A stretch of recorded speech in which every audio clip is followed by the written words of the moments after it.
terlontar menjadi pribadi baru sampai menjadi gelombang masuk ke kuping Anda, diterima ritme itu, berbentuk sebuah suara nada, akhirnya memberikan suatu pesan. Itu bukan aku, itu suaraku Cahayu. Kamu tidak sedang berbicara dengan suaraku, kamu sedang berbicara dengan yang mempunyai suara. Jadi suara dengan Bang Suma itu berbeda.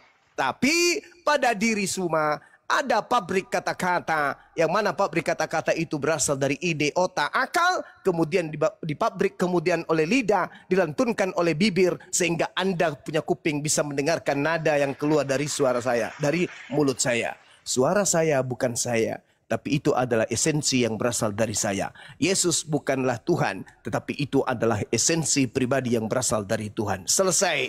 Jangan gila permanen dong. Lanjut. Bang Suma nyambung. Mumpung lagi nyambung ya. Kalau dengan kalimat ini gimana? Misalkan ada yang ngomong dengan Bang Suma, pegang omongan saya. Nah ini sedang menyatakan apa? Sedang menyatakan identitas atau apa? Tanggung jawab apa? Integritas atau identitas, silakan. Oke. Pegang omongan saya. Satu kalimat yang sangat sederhana, yang sangat-sangat jauh berbeda ketika Anda berkata, Bang Suma, pegang saya. Dengan pegang omongan saya. Kalau berbicara mengenai pegang omongan saya, berarti saya akan tuntut berdasarkan dengan pribadi baru yang keluar dari diri Anda yang bernama suara. Tetapi kalau Anda mengatakan pegang saya, ya Anda yang harus saya pegang. Kalau suara, Anda bisa nyangkal. Itu bukan saya kok, itu suara saya, dimirip-miripkan. Tapi kalau Anda mengatakan pegang saya tidak akan lepaskan sebelum Anda tunaikan apa yang Anda katakan. Jadi itu berbeda.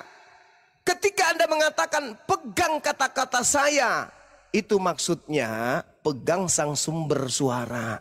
Bukan kata-kata yang Anda harus aku pegang, tapi sang sumber. Itulah bukti. Contoh nih, contoh. Contoh kalau misalnya perkataan dan si pemilik perkataan itu adalah oknum yang berbeda. Ketika ada seorang yang berkata kepada seorang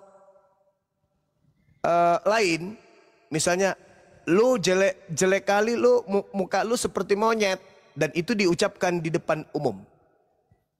Lapor ke polisi, aku tidak menerima ucapan dia yang telah menjatuhkan derajat saya di depan umum. Apa katanya? Dia katakan aku ini monyet. Di mana dia mengatakan? Di pesta. Mana perkataannya? Cari. Ya sudah nggak ada, Pak. Perkataannya diucapkan di situ. Di mana? Mana? Tangkap perkataannya, tangkap.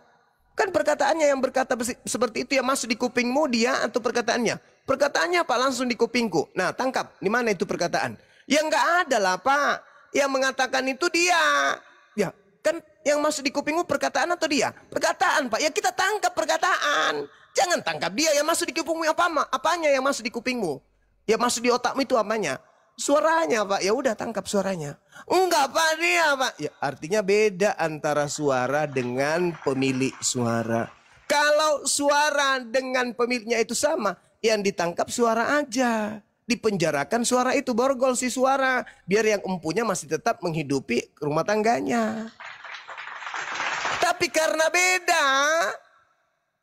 Oke, karena beda antara suara dengan yang mengucapkan suara. Maka ketika suara itu masuk di kuping, suaranya yang masuk di kuping, tapi yang masuk di kuping bukan orangnya. Maka yang ditangkap adalah sumber suara. Itu yang ditangkap. Bukan suaranya yang dipenjara, tapi sumber suara. Itulah bukti bahwa suara dan pemilik suara itu berbeda. Sampai di sini paham? Iya, paham. Suara dan pemilik suara berbeda. Tapi suara mewakili pemilik suara, begitu ya? Ya, betul. Ya sudah.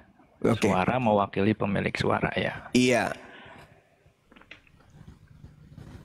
Nah, sekarang lanjut ke tadi yang saya mau bahas, Bang Suma. Silakan. Ini berhubung Pak nganunya sudah nggak ada yang baru Pak Jaipin, mungkin nanti juga bisa nyambung. Tetap di konteks yang sama tadi, tapi saya kutip ayat yang tadi dikutip Bang Suma juga di Yohanes 5:36 itu kan dikatakan, tetapi aku mempunyai satu kesaksian yang lebih penting daripada kesaksian Yohanes, yaitu segala pekerjaan yang diserahkan Bapa kepadaku supaya aku melaksanakannya. Pekerjaan itu juga yang aku kerjakan sekarang, dan itulah yang memberi kesaksian tentang aku, bahwa Bapa yang mengutus aku. Jadi menurut ayat ini, kemudian Bang Suma menegaskan Yesus hanya utusan. Kan begitu. Nah, apakah hanya ayat ini saja yang dijadikan Bang Suma rujukan, sementara di ayat yang lain, di ayat sebelumnya ya, mungkin di perikop yang sama, itu banyak sekali klaim-klaimnya Yesus yang menyamakan atau menyetarakan dengan kedudukan Bapa. Misalnya di ayat pertama nih, saya bacakan ya, di Yohanes 5:19, ini perikopnya kesaksian Yesus tentang dirinya. Di Yohanes 5, nah ini, di sini bunyi ayatnya, sesungguhnya anak tidak dapat mengerjakan sesuatu dari dirinya sendiri, jikalau tidak ia melihat Bapa mengerjakannya. Sebab apa yang dikerjakan Bapa, itu juga yang dikerjakan anak. Apa yang dikerjakan Bapa, itu yang dikerjakan oleh Yesus. Dalam makna teologisnya orang Kristen, ini menyatakan kesatuan dalam tindakan. Kesatuan ilahi dalam tindakan. Kemudian ayat yang berikutnya lagi juga, misalnya yang 21-nya, sebab sama, nah, di situ dikatakan lagi sama, sebab sama seperti Bapa membangkitkan orang-orang mati dan menghidupkannya, demikian juga anak menghidupkan barang siapa yang dikehendakinya. Jadi betul di ayat yang tadi dibaca Yesus mengatakan bahwa dia diutus, tetapi di ayat sebelumnya itu justru menegaskan klaim dia itu satu dalam keilahian dengan Bapa. Nah, menurut Bang Suma, apakah juga memiliki pandangan yang sama atau bagaimana? Dari sudut pandang teologis Kristen itu menyatakan satu keilahian. Silakan. Oke, baik. Jadi ini menarik ya, teman-teman. Namun saya memiliki sebuah narasi sederhana berdasarkan pengakuan Yesus. Sekiranya tadi saudara memanfaatkan penjelasan saya bahwa Yesus ini berkata dan berbuat sesuai dengan apa yang diperintahkan kemudian Tuhan untuk ia katakan dan dia ucapkan, begitu juga yang dia kerjakan. Maka kita udah tamat sebenarnya. Yesusnya mengatakan begini di dalam pengajarannya di dalam kitab Yohanes 7. Di dalam Yohanes 7, Yesus menjelaskan kemudian bahwasanya engkau mengenal aku, tetapi engkau tidak mengenal Bapakku. Itu yang dikatakan oleh Yesus, engkau mengenal aku, tapi kau tidak mengenal Bapakku. Engkau tahu aku, tapi kau tidak tahu Bapakku. Itu kata Yesus tuh. Dengan kata lain, Yesus utuh dikenali oleh Bani Israel, tetapi Bani Israel tidak mengenal siapa yang mengutus Yesus. Kenapa tidak mengenal? Apakah karena tidak pernah disebut namanya? Enggak. Maksudnya secara hakikat wujud kamu tidak mengenal dia yang telah mengutus aku. Tetapi tentang orang ini kita tahu dari mana asalnya. Tetapi bila mana Kristus datang, tidak ada seorang pun yang tahu dari mana asalnya. Waktu Yesus mengajar di Bait Elohim, dia Yesus berseru, memang aku kamu kenal. Dan kamu tahu dari mana aku berasal. Namun aku datang bukan atas kehendakku sendiri, tetapi aku diutus oleh dia yang benar, yang tidak kamu kenal. Nomor 29-nya, Yesus lebih jauh menjelaskan kemudian kepada murid-muridnya, kepada orang yang ada pada zaman itu. Pada zaman di mana Yesus mengajar di tengah-tengah Bani Israel. mereka yang telah berbuat baik akan keluar dan bangkit hidup kembali, kata Yesus. Itu yang dikatakan. Mereka yang mengenal aku, tetapi mereka tidak mengenal Dia yang telah mengutus aku. Ini ucapan Yesusnya di tengah-tengah Bani Israel. Artinya, ketika Yesus mengatakan, aku kenal Dia yang mengutus aku, sebab aku datang dari Dia, dan Dia yang telah mengutus aku. Ini mematahkan argumentasi saudara. Di mana Yesus mengatakan orang-orang mengenal aku, tetapi orang-orang tidak mengenal Dia yang telah mengutus aku. Itu apa artinya? Itu artinya apa? Yesus dikenali, tapi Dia yang telah mengutusnya tidak dikenali. Berarti Yesus dan ilahinya itu berbeda. Dia hanya utusan Tuhan yang kemudian diutus oleh Tuhan untuk mengajarkan konsep Tuhan kepada orang Yahudi. Sederhana, Bung. Coba Anda lihat pengantar penulis Yohanes di 1 Yohanes 1 nomor 18. Apa yang dikatakan di sana? Tidak ada satu manusia pun yang pernah melihat Tuhan. Tetapi Yesuslah yang kemudian yang mengajarkan, yang mentafsirkan, yang menguraikan tentang Tuhan itu. Yesusnya yang menguraikan. Tidak seorang pun yang pernah melihat Tuhan. Berarti Yesus yang dilihat bukan Tuhan kan? Saya ulang lagi. Tidak ada seorang pun yang pernah melihat Bapa atau Elohim. Tetapi anak tunggal Elohim yang ada di pangkuannya, Dialah yang menyatakannya. Dialah yang menjelaskannya. Maksudnya, tidak ada yang pernah melihat Tuhan itu. Tapi untuk mengetahui Tuhan itu seperti apa, Yesuslah yang menjelaskan itu.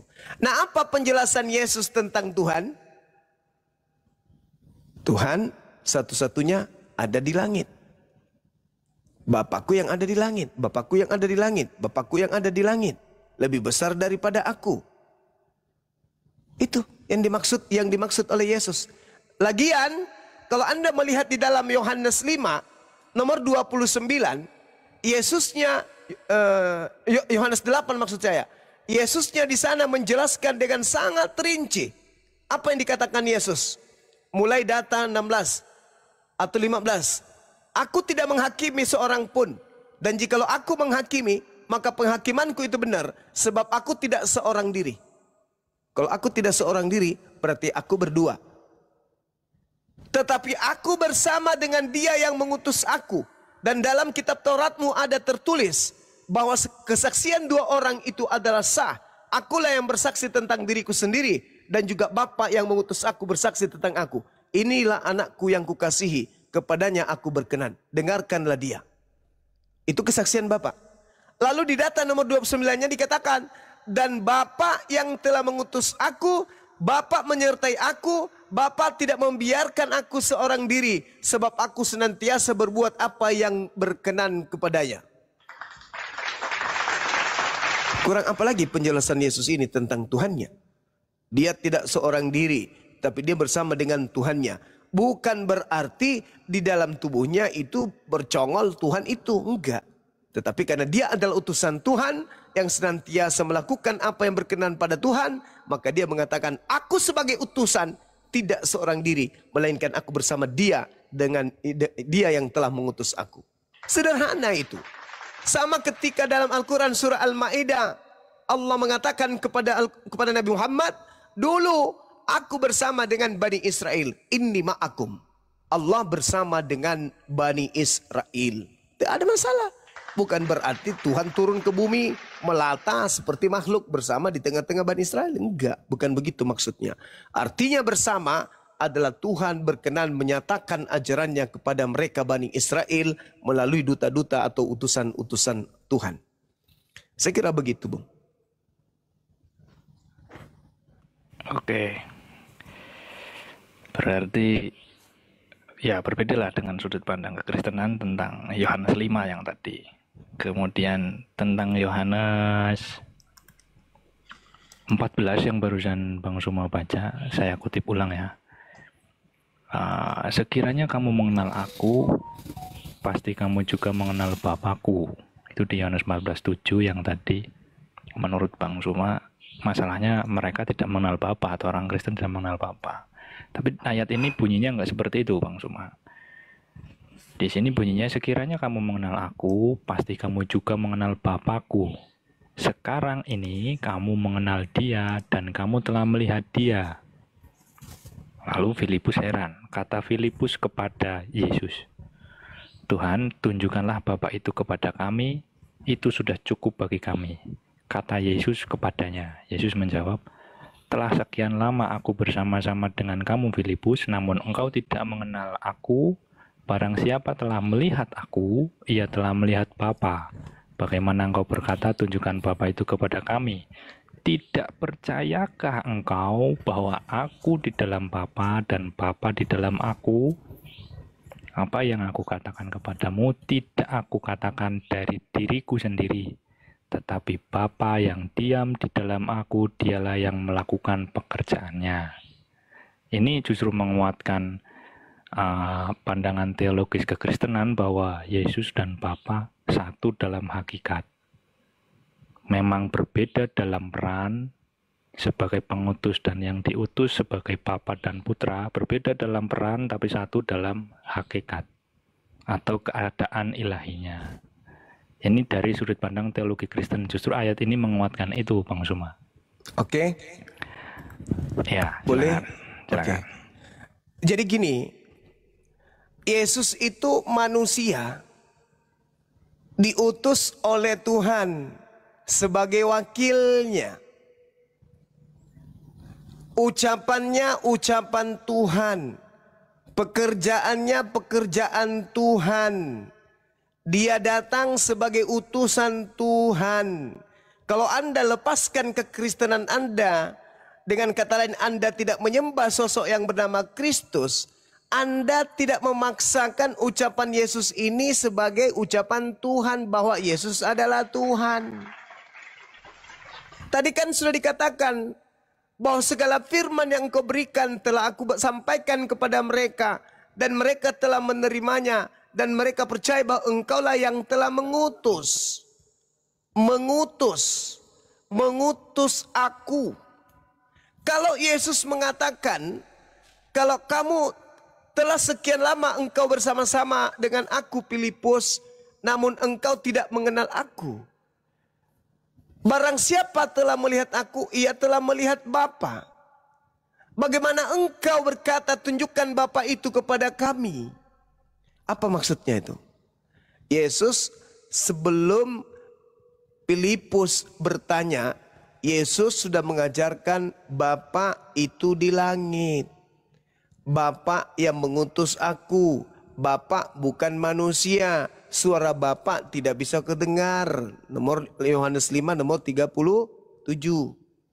Tidak bisa kedengar. Yohanes 7 tadi nomor 28 29 sudah Yesus sampaikan. Udah. Dia mengatakan bahwasanya kau mengenal aku, tapi kau tidak mengenal Dia yang mengutus aku. Sudah. Berarti aku ini cuma wakil Tuhan. Berkata-kata cuma ucapan Tuhan. Melakukan pekerjaan yang dipekerjakan Tuhan. Kenapa kau minta aku tunjukkan Bapa itu? Sesungguhnya siapa yang melihat aku sama seperti melihat Bapa. Melihat aku sama seperti melihat Bapa. Mendengarkan aku sama seperti mendengarkan Bapa. Melihat aku sama seperti melihat Bapa.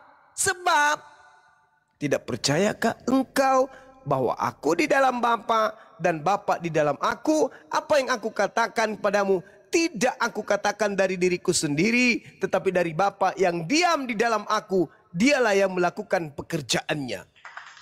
Tidak ada yang salah dengan itu. Orang yang khusyuk di dalam beribadah, menghadirkan Sang Tuhan di dalam dirinya, dia sedang bersama dengan Tuhannya. Bukan berarti Tuhan masuk ke dalam tubuhnya, tetapi kuasa Tuhan ada pada dirinya. Dia bersama dengan Tuhannya. Karena Tuhan meliputi segala sesuatu. Jadi ketika Yesus mengatakan, tidak percayakah engkau bahwa aku di dalam Bapa? Aku di dalam Bapa karena aku adalah wakilnya Bapa. Aku ini asistennya, maka aku di dalam Bapa. Bapa itu yang mempekerjakan aku. Bapa di dalam aku, sebab aku tidak pernah melupakan perintah Bapa. Aku senantiasa tekun melakukan apa yang diperintahkan Bapa, maka Bapa itu ada di dalam aku. Pada saat aku duduk, aku mengingat Bapa. Pada saat aku berdiri, aku mengingat Bapa. Pada saat aku berjalan, aku mengingat Bapa. Pada saat aku bermukjizat, aku ingat Bapa. Pada saat aku terancam, aku mengingat Bapa. Pada saat aku ingin melakukan satu tindakan penyembuhan, aku mengingat Bapa. Bapa ada di dalam aku. Aku tidak pernah lupa Bapa. Bahkan di penghujung hidupku untuk tidur, itu aku tidur bersama dengan Bapa. Ini makrifat. Percayalah kepadaku bahwa aku di dalam Bapa dan Bapa di dalam aku. Atau setidak-tidaknya, kalau kau tidak sampai kepada makrifat, percayalah karena pekerjaan-pekerjaan itu sendiri. Aku berkata kepadamu, sesungguhnya barang siapa percaya kepada aku, ia akan melakukan juga pekerjaan-pekerjaan yang aku lakukan. Bahkan pekerjaan yang lebih besar daripada itu. Sebab aku pergi kepada Bapa. Gimana tuh? Bapa di dalam aku pergi kepada Bapa. Gimana tuh? Maksudnya Yesus melilit badannya masuk kembali ke dalam perutnya atau kayak mana? Coba Anda renungkan. Ini ilmu marifat. Di mana Yesus sedang bersatu dengan Tuhan. Ini pekerjaan para wali. Para wali itu beribadah, dia bersatu dengan Tuhannya sehingga alam semesta ini lenyap. Yang ada hanya Allah. Itu pekerjaan Ustadz Alif itu, Dinda Alif. Dia bersatu. Dia bersatu dengan Tuhannya. Bumi lenyap. Rumah lenyap. Semuanya lenyap. Rekening lenyap. Dompet lenyap. Hilang semuanya. HP hilang. TikTok hilang. Yang ada hanya Allah. Allah. Allah. Allah. Allah. Allah. Allah. Allah. Itu orang yang bermakrifat. Tidak berkata. Tidak berbuat. Tidak bergerak semata-mata Allah.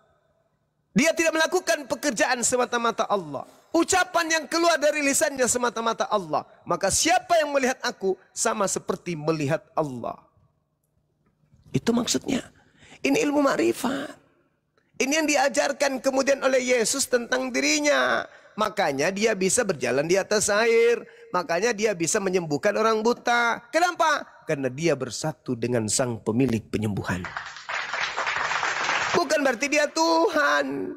Dan apa juga yang kamu minta dalam namaku, aku akan melakukannya. Supaya Bapa dipermuliakan di dalam anak. Jikalau kamu meminta sesuatu kepada aku dalam namaku, aku akan melakukannya. Kenapa? Kenapa? Karena murid-muridnya mendudukkan dirinya sebagai hamba Allah dengan berkata, ya Bapa, sungguh telah aku beriman kepada anakmu Yesus. Dia adalah anakmu yang soleh, yang mengajarkan kepada kami untuk tekun beribadah hanya kepadamu. Yesus telah mengajarkan kami, Yesus telah membimbing kami untuk kembali kepada jalanmu. Ya Bapa, itu yang dimaksud itu di situ. Maka Tuhannya Yesus mengabulkan apa yang diminta oleh murid Yesus dalam nama Yesus. Itu saudara. Jikalau kamu mengasihi aku, kamu akan menuruti segala perintahku. Di sini kena Kristen. Ini kena di sini. Ada nggak perintah Yesus untuk menuhankan dirinya? Tak ada kan? Aku akan minta kepada Bapa. Dia minta kepada Bapa. Lepas kena lagi Kristen. Berarti Yesus bukan Bapa karena dia masih meminta. Kalau Yesus satu hakikat dengan Bapa nggak minta. Jadi yang kujelaskan itu betul. Dia sedang bermakrifat. Dia berada pada langgam di mana Yesus ini berada pada alam nirwana. Dia bersatu dengan Tuhannya. Bukan dia Tuhan itu sendiri. Aku akan minta kepada Bapa. Supaya Bapak memberikan kepadamu seorang penolong lain. Loh, tadi katanya Bapak, dia adalah Bapak. Utus saja langsung. Oh enggak, aku bukan Bapak. Tapi aku bersatu dengan Bapak. Aku ada di dalam Bapak, Bapak ada di dalam aku. Yang engkau lihat saat ini adalah Bapak. Kenapa? Karena ucapanku adalah ucapan Bapa. Perbuatanku, perbuatan Bapa. Tubuhku, napasku, penglihatanku, semuanya ada Bapa. Itu yang dimaksud Yesus. Dalam Islam ini ilmu makrifat. Yesus ini suhud nggak? Suhud, Bung. Dia tidak punya rumah. Pakaiannya cuman begitu aja, compang-camping. Makanannya cuman segitu doang. Tempat tidurnya begitu aja. Bahkan dia dikatakan tidur dari gurun ke gurun, sembunyi dari goa ke goa. Yesus itu begitu. Berarti dia suhud. Apa suhud itu? Meninggalkan kehidupan mewah, meninggalkan hidup material. Dia hidup bersama dengan Sang Bapa, Sang Tuhan. Itu yang diajarkan di sini, Bang. Bukan Yesus itu Tuhan, hakikat enggak. Lanjut. Ya, oke, Bang Suma. Tentang makrifat, ya mungkin serupa lah, hampir mirip. Jadi memang mengenal langsung dan secara menyeluruh akan Allah dalam kekristenan itu ya melalui persekutuan dengan Yesus. Mungkin itu mirip lah dengan makrifat ya. Tapi dalam keislaman cuman memang kita nggak pakai istilah itu sih, jarang sih. Nah, istilah ini memang nggak dipakai. Namun yang jadi penekanan adalah yang tadi saya sampaikan, banyak klaim-klaimnya Yesus yang menyatakan dirinya setara dan bahkan satu, seperti yang diajarkan dalam teologi kekristenan. Meskipun ada sanggahannya yang tadi disampaikan sama Bang Suma, tapi saya berusaha menyampaikan apa yang dipahami dalam teologi kekristenan. Dan satu lagi penegasan yang paling fundamental, kenapa kesatuan itu diakui dan dipercaya sebagai sesuatu yang mungkin dalam istilah Islam hak atau benar, karena Yesus sendiri juga mengklaim di klaim sebelumnya, sebelum dia mengatakan dengan Filipus. Yesus berkata, akulah jalan dan kebenaran dan hidup. Tidak ada, diulangi, tidak ada seorang pun yang datang kepada Allah, kepada Bapa, kalau tidak melalui aku.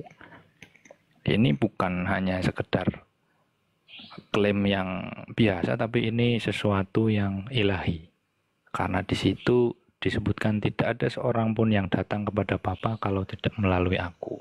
Jadi tidak ada cara lain mengenal Allah yang benar kecuali dengan cara dan bersekutu dengan Yesus.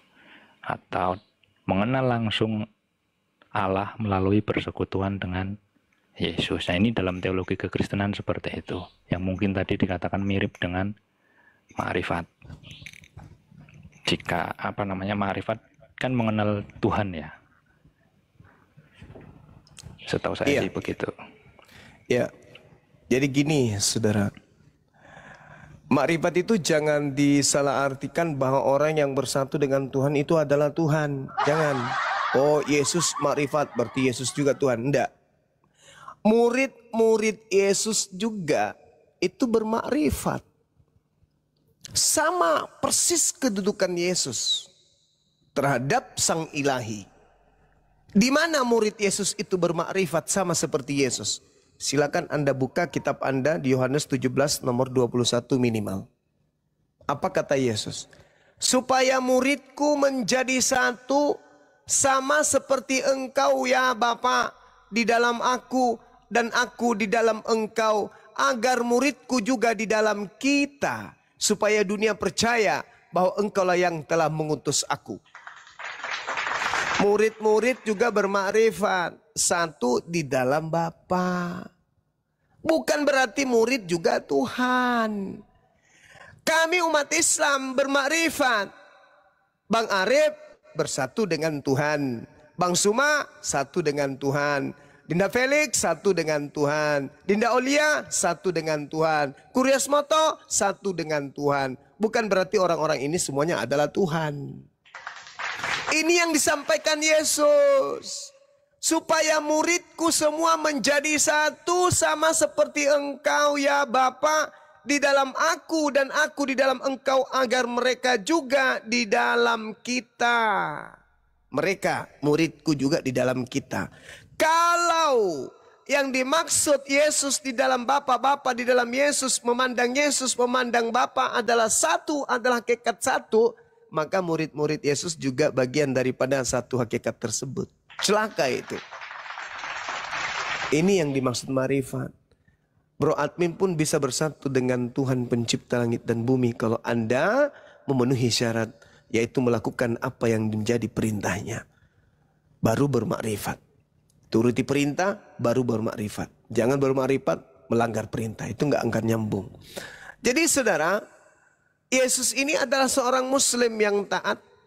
Dia orang yang bermakrifat. Bersatu dengan Tuhannya. Bukan berarti dia itu adalah Tuhan. Tetapi dia adalah oknum yang taat. Makanya dikatakan dalam Yohanes 14 nomor 31 ending dari dalil yang Anda katakan tadi itu. Di Yohanes 14 apa endingnya? Seluruh orang Israel, dunia harus tahu, bukan Israel saja. Dunia harus tahu bahwa aku Yesus senantiasa taat kepada Bapa, senantiasa melakukan apa yang diperintahkan Bapa kepada aku. Coba Anda baca. Tetapi supaya dunia tahu bahwa aku mengasihi Bapa dan bahwa aku melakukan segala sesuatu seperti apa yang diperintahkan Bapa kepadaku. Bangunlah, marilah kita pergi dari sini. Jadi dunia harus tahu, Bro Admin harus tahu kata Yesus, bahwa Yesus itu mengasihi Bapa, bahwa Yesus itu melakukan segala sesuatu seperti yang diperintahkan Bapa kepada Yesus. Dia adalah seorang muslim yang taat. Makanya yang saya katakan tadi, pada saat Yesus berdiri, dia bersama dengan Bapa. Pada saat dia duduk, dia sama Bapa. Pada saat dia berjalan, dia sama dengan Bapa. Bahkan di penghujung hidupnya menuju tidur, dia hilangkan ingatannya di ingatan terakhir bersama dengan Bapa Tuhannya. Begitu dia bangun dari tersadar, yang pertama dia ingat Bapaknya, Tuhannya. Bukan dompetnya di mana, tapi Tuhannya. Subhanallah, alhamdulillah. Tuhan dulu yang dipujinya. Bukan di mana dompetku, kok tidak ada di sini. Bergeser, ternyata Pak Bom yang ngambil. Itu yang disebut ilmu ma'rifat, bersatu dengan Tuhan. Saya kira begitu, Bung. Mungkin ada yang lain? Iya, terima kasih Bang Suma. Sama-sama. Dinda, mungkin ada yang mau ditambahkan? Guru-guru saya yang ada di sini, silakan Bang Handi. Assalamualaikum warahmatullahi wabarakatuh. Lanjut. Waalaikumsalam warahmatullahi wabarakatuh.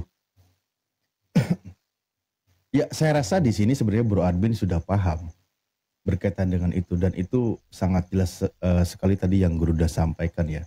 Itu kan ada di dalam hadis qudsi yang dijelaskan oleh Rasulullah. Setiap wali Allah, setiap orang-orang yang imannya tinggi, levelnya para nabi, maka dia selalu mengerjakan firman Tuhan, apa yang menjadi sunnah dia kerjakan, kewajiban dia jalankan, maksiat dia jauhi, maka penglihatannya adalah penglihatanku, kata Allah kan gitu. Pendengarannya adalah pendengaranku. Ketika dia berjalan, maka aku berjalan. Itu sebenarnya seorang kedekatan hamba dengan Tuhan gitu. Sebagaimana dicontohkan oleh Yesus. Dan begitulah para nabi, orang-orang soleh, orang-orang yang tidak mengerjakan maksiat. Jadi dia seolah-olah menyatu dengan Tuhan. Itu dijelaskan di dalam Islam. Makanya kalau kita memahaminya, apa yang diucapkan oleh Yesus, itu adalah level wali Allah, orang yang dekat dengan Allah, kan gitu. Tapi untuk teman-teman Kristen sayang sekali salah memaknai, itu adalah Tuhan itu sendiri. Nah itu bahayanya. Padahal kita melihat itu level makrifat tadi yang disebutkan. Bagaimana imannya para nabi yang disebutkan sebagai iman hakikatul hakikat. Yang sudah level imannya di atas rata-rata. Ucapannya, perilakunya, perbuatannya, apa yang sesuai dengan kehendak Tuhan. Begitu loh Bro Admin. Tapi giliran kita bahas, aku tidak bisa berbuat apa-apa dari diriku sendiri. Pasti bilangnya, itu kemanusiaannya. Nah repot. Begitu Bro Admin. Jadi cobalah. Sadar. Jadi jangan terlalu atau terlampau karena doktrin. Kita sama-sama sudah paham ketika kita berdiskusi menggunakan akal sehat, menggunakan data, bagaimana kita bahas.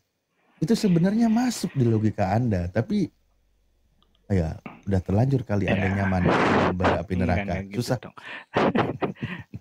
Gitu maksudnya nyambung lah. Tadi kan sudah disampaikan Bang Suma juga, Bang Halep. Saya ya sedikit banyak nyambung dan ngerti, cuman ya saya memilih menggunakan pengertian kekristenan begitu. Begitu Bang Alif. Kan pengertian kan banyak, pengertian sudut Iya, pandang Kristen, Anda sudut pandang menggunakan Islam begitu. Anda menggunakan perspektif Kristen, bukan perspektif ajaran Yesus.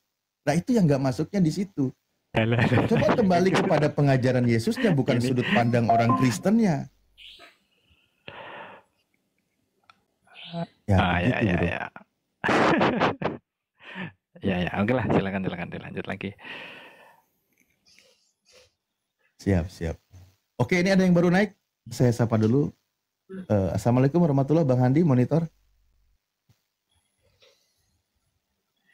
Oke.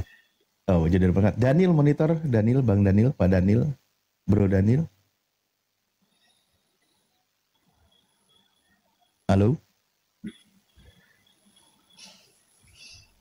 Ya, wah terpaksa nih Bro admin lagi nih maju nih.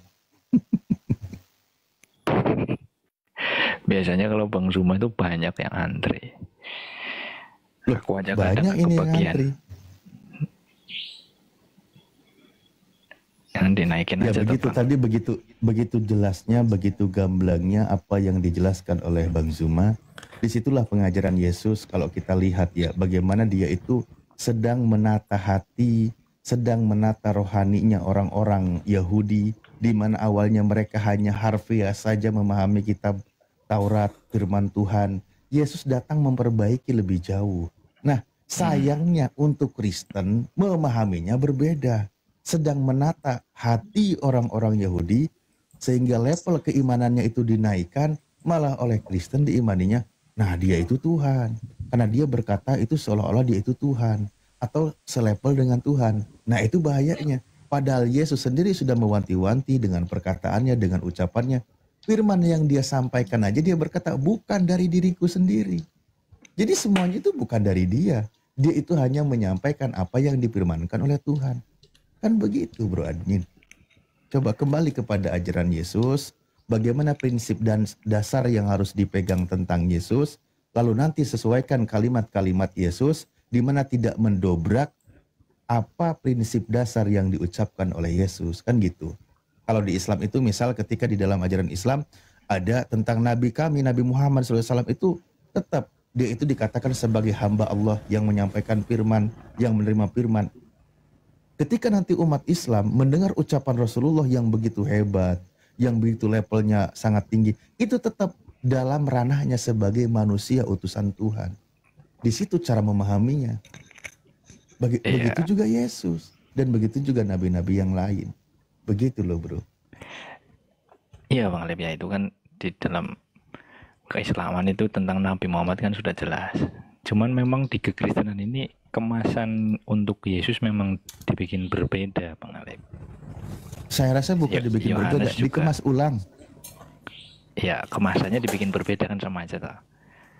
Kemudian tulisan-tulisan di dalam kitabnya juga termasuk di Yohanes yang tadi saya bacakan itu juga sedikit banyak memang membuktikan kesetaraan dan kesatuan begitu, sehingga argumentasi misalnya menyatakan itu berbeda, betul ada juga ayat yang lain menyatakan berbeda, tetapi ayat yang ini juga harusnya diakui.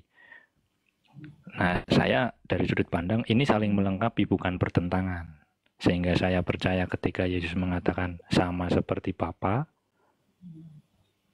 di lain ayat juga mengatakan Bapa lebih besar atau lebih tinggi, saya juga percaya. Tinggal sudut pandangnya mau bagaimana. Kalau kacamatanya mau pakai kontradiksi ya sudah pasti ini bisa disebut kontradiksi. Tapi saya pakai kacamata saling melengkapi klaimnya dia itu, klaimnya Yesus itu. Misalnya nih yang paling ini sering disampaikan.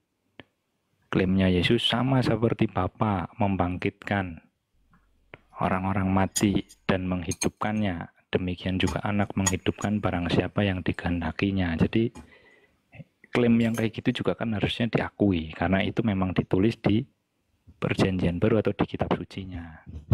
Begitu, jadi saya berada di kacamata untuk menerima semua perkataan Yesus, bukan dalam kacamata kontradiksi, tapi kacamata saling melengkapi. Dan kebetulan saya juga Kristen, jadi doktrinnya kan Tritunggal. Cocok begitu loh Bang. Silakan Bang Sahabat barangkali mau nyambung sama Bang Alip. Soal makrifat ya sedikit banyak ngerti lah Bang Alip. Iya, maksudnya yang perlu dipegang itu prinsip dasarnya tentang Yesus berdasarkan pengakuannya. Nanti ada kalimat-kalimat itu yang tinggi. Contoh di dalam Islam itu ada hadis Rasulullah bahwa barang siapa yang taat kepadaku berarti dia taat kepada Allah. Nah, contoh untuk teman-teman Kristen yang bermain polemik, di situ malah dia menyetarakan nabi kami dengan Allah. Itu salahnya. Di dalam Islam itu sudah paham, oh dia itu tetap levelnya seorang nabi, seorang manusia, utusan Tuhan. Tapi maksudnya apa yang diajarkannya diikuti, maka sama saja kita mengikuti apa yang diperintahkan oleh Tuhan. Karena sang nabi itu menyampaikan sebagaimana yang difirmankan oleh Tuhan. Begitu. Oke, kita sapa dulu. Sahabat Chris, Daniel monitor nggak ini? Ya, selamat malam. Selamat malam. Ya, Gurunda masih monitor ya, masih lanjut mungkin ganti pasien. Ya, entah di tanggal dan tahun berapa Bro Admin itu bahwa melepaskan keegoannya, doktrinnya bahwa inilah sebenarnya keimanan yang sesungguhnya. Karena secara logika, secara diskusi selalu berkata ya memang begitu gitu. Tapi dia tetap bertahan. Tapi kembali kepada masing-masing ya. Ya, gimana sahabat Chris? Ada yang mau disampaikan? Oh ya. Nah, abang tadi abang sendiri atau siapa tadi yang mengatakan Yesus itu hanya utusan. Apa yang dikatakan itu hanya utusan yang untuk menyampaikan oleh yang mengutus dia. Begitu juga dengan Nabi Muhammad. Dia sebagai hanya utusan, apa yang telah disampaikannya sama seperti yang diilhamkan oleh Allah Subhanahu wa Ta'ala. Tapi saya tidak membantah. Abang bernarasi mengatakan demikian, itu sudut pandang abang, ya silakan saja. Tetapi satu hal dengan apa yang dikatakan abang, kalau hanya Anda mengatakan bahwa Yesus sebagai hanya utusan, yes, dia utusan juga. Tetapi di balik itu dia Tuhan. Kenapa? Ini bukan kami menuhankan dia. Itu cara apa ini? Kok begitu caranya? Daniel ini noise. Sekali. Bukan kami yang menuhankan dia, tetapi dia memang dia Tuhan kok. Kalau nabi-nabi yang lain berasal dari bawah. Nabi siapa yang seperti Yesus yang berasal dari surga? Tidak ada selain Yesus.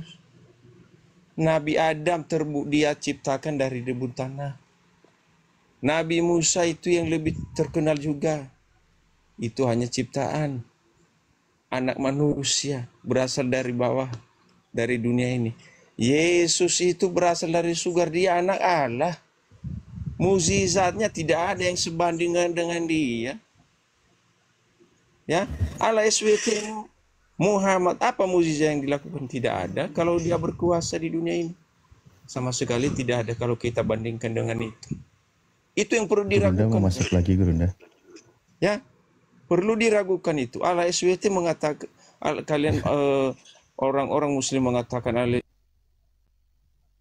Pakai data kau bernasi Bang Sahabat ya. Sebenarnya ya, dari tadi kita itu bicara ketika membahas Yesus itu utusan, itu kan pengakuannya. Dia menyampaikan firman sebagai penyampai firman, itu juga pengakuannya. Perkataannya bukan dari dirinya sendiri, itu semua pengakuannya. Dulu, nanti kamu ngomong, tanggapin. Tapi kamu ngomong tadi saya diam loh. Loh, saya juga diam dari tadi. Cuman apa yang saya katakan itu pakai dalil. Anda nyebrang ke Islam, narasi seenaknya tanpa dalil. Ini bukan gereja, Bung. Ini bukan gereja. Kita diskusi itu by data. Data apa yang saya katakan itu nggak ada datanya. Mukjizat Yesus banyak yang di dalam Alkitab kami banyak. Yang dia lakukan membangkitkan orang mati. Orang buta bisa melihat, orang lumpuh bisa berdiri, banyak di dalam Alkitab. Dan dia mengatakan dirinya sebagai Tuhan juga di Yohanes 13 ayat 13, saudara. Tapi yang diragukan Allah SWT kalian mengatakan Allah yang Maha Kuasa yang menciptakan langit dan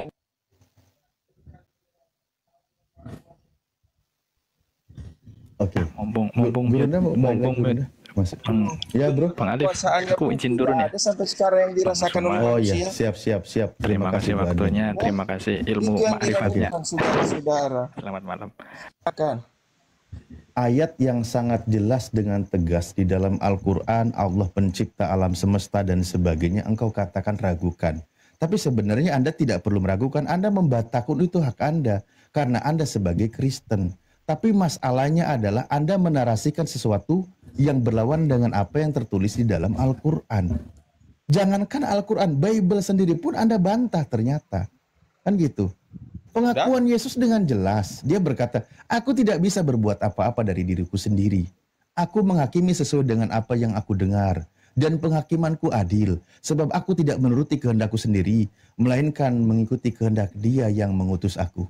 Lah, dia membuktikan sebagai utusan Tuhan. Dia mengaku tidak bisa berbuat apa-apa dari dirinya sendiri. Pertanyaan saya bro. Orang yang mengaku tidak bisa berbuat apa-apa dari dirinya sendiri, apakah dia itu Tuhan?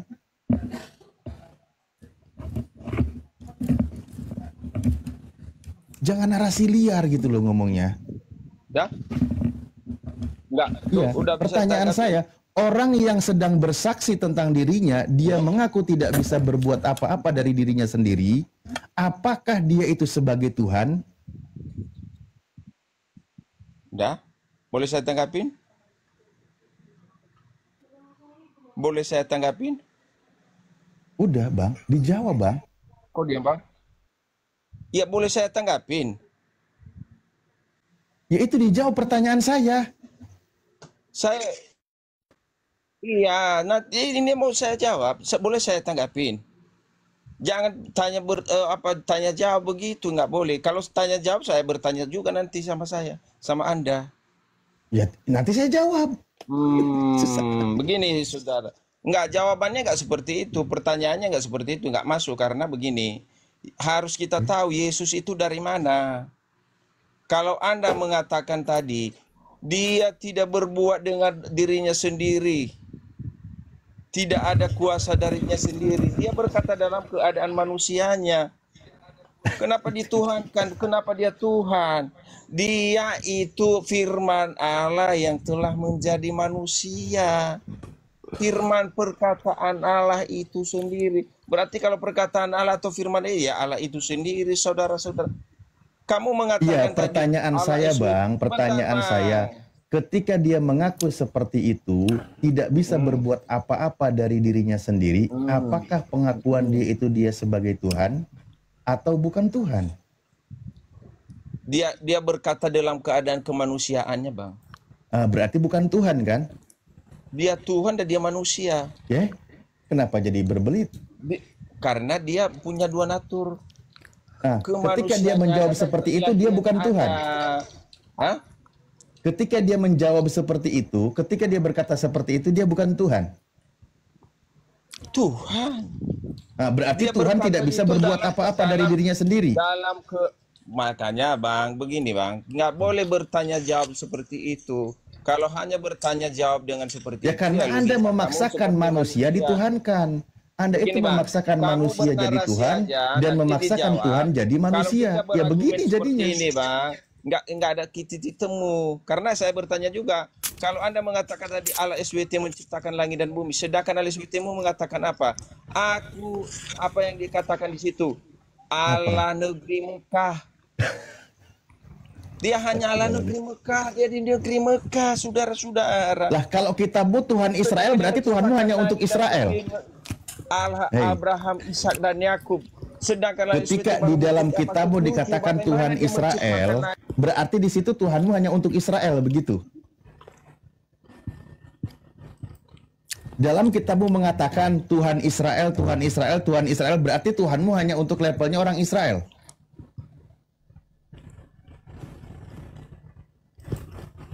Begitu. Lukas 1:68, terpujilah Tuhan Israel. Keluaran 5 nomor 1, beginilah firman Tuhan, Tuhan Israel. Keluaran 34 nomor 23, Beginilah firman Tuhan, Tuhan Israel. Nah, terus aja kayak gitu, Tuhan Israel. Tuhanmu lokal semua.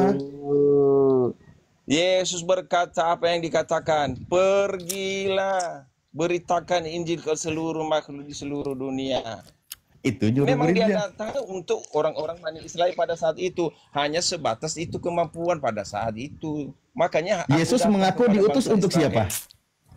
Untuk bangsa Israel. Untuk bangsa Itu, Israel. nah, lagi-lagi Pada main saat lokal itu, semua. Karena hanya Begitu banyak Makanya bertebaran dengar, ayat di dalam kitabmu hanya untuk pada saat Israel. itu dia datang Kau sama- klaim untuk seluruh umat manusia.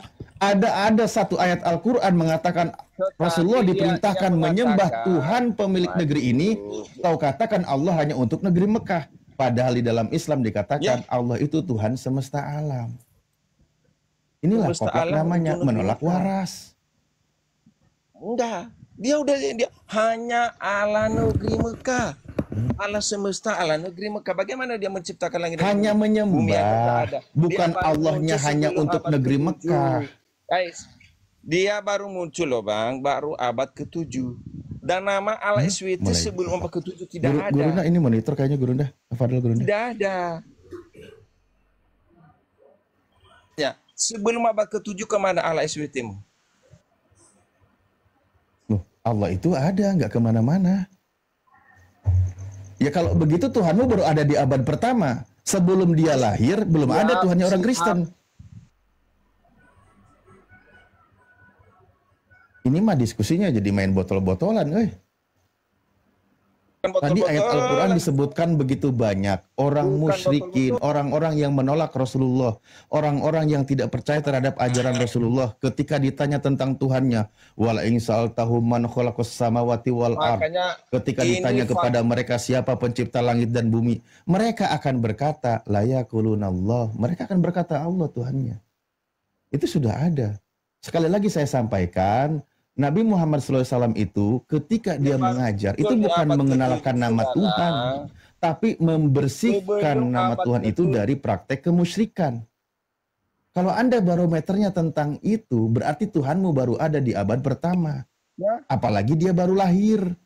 Hari ini telah lahir bagimu juru selamat Kristus Tuhan di kota Daud. Nah, baru lahir Tuhanmu. Dia mengatakan di mana di Wahyu 1 ayat 8. Aku Alfa dan Omega sebelum dunia ini. Aku sudah ada saudara-saudara. Jangan salah, dia sudah ada yang lahir di abad yang apa itu ya. Di abad pertama itu kemanusiaannya yang datang itu. Nah, manusia itu. Sebelum dia lahir, ada nggak Yesus? Manusia.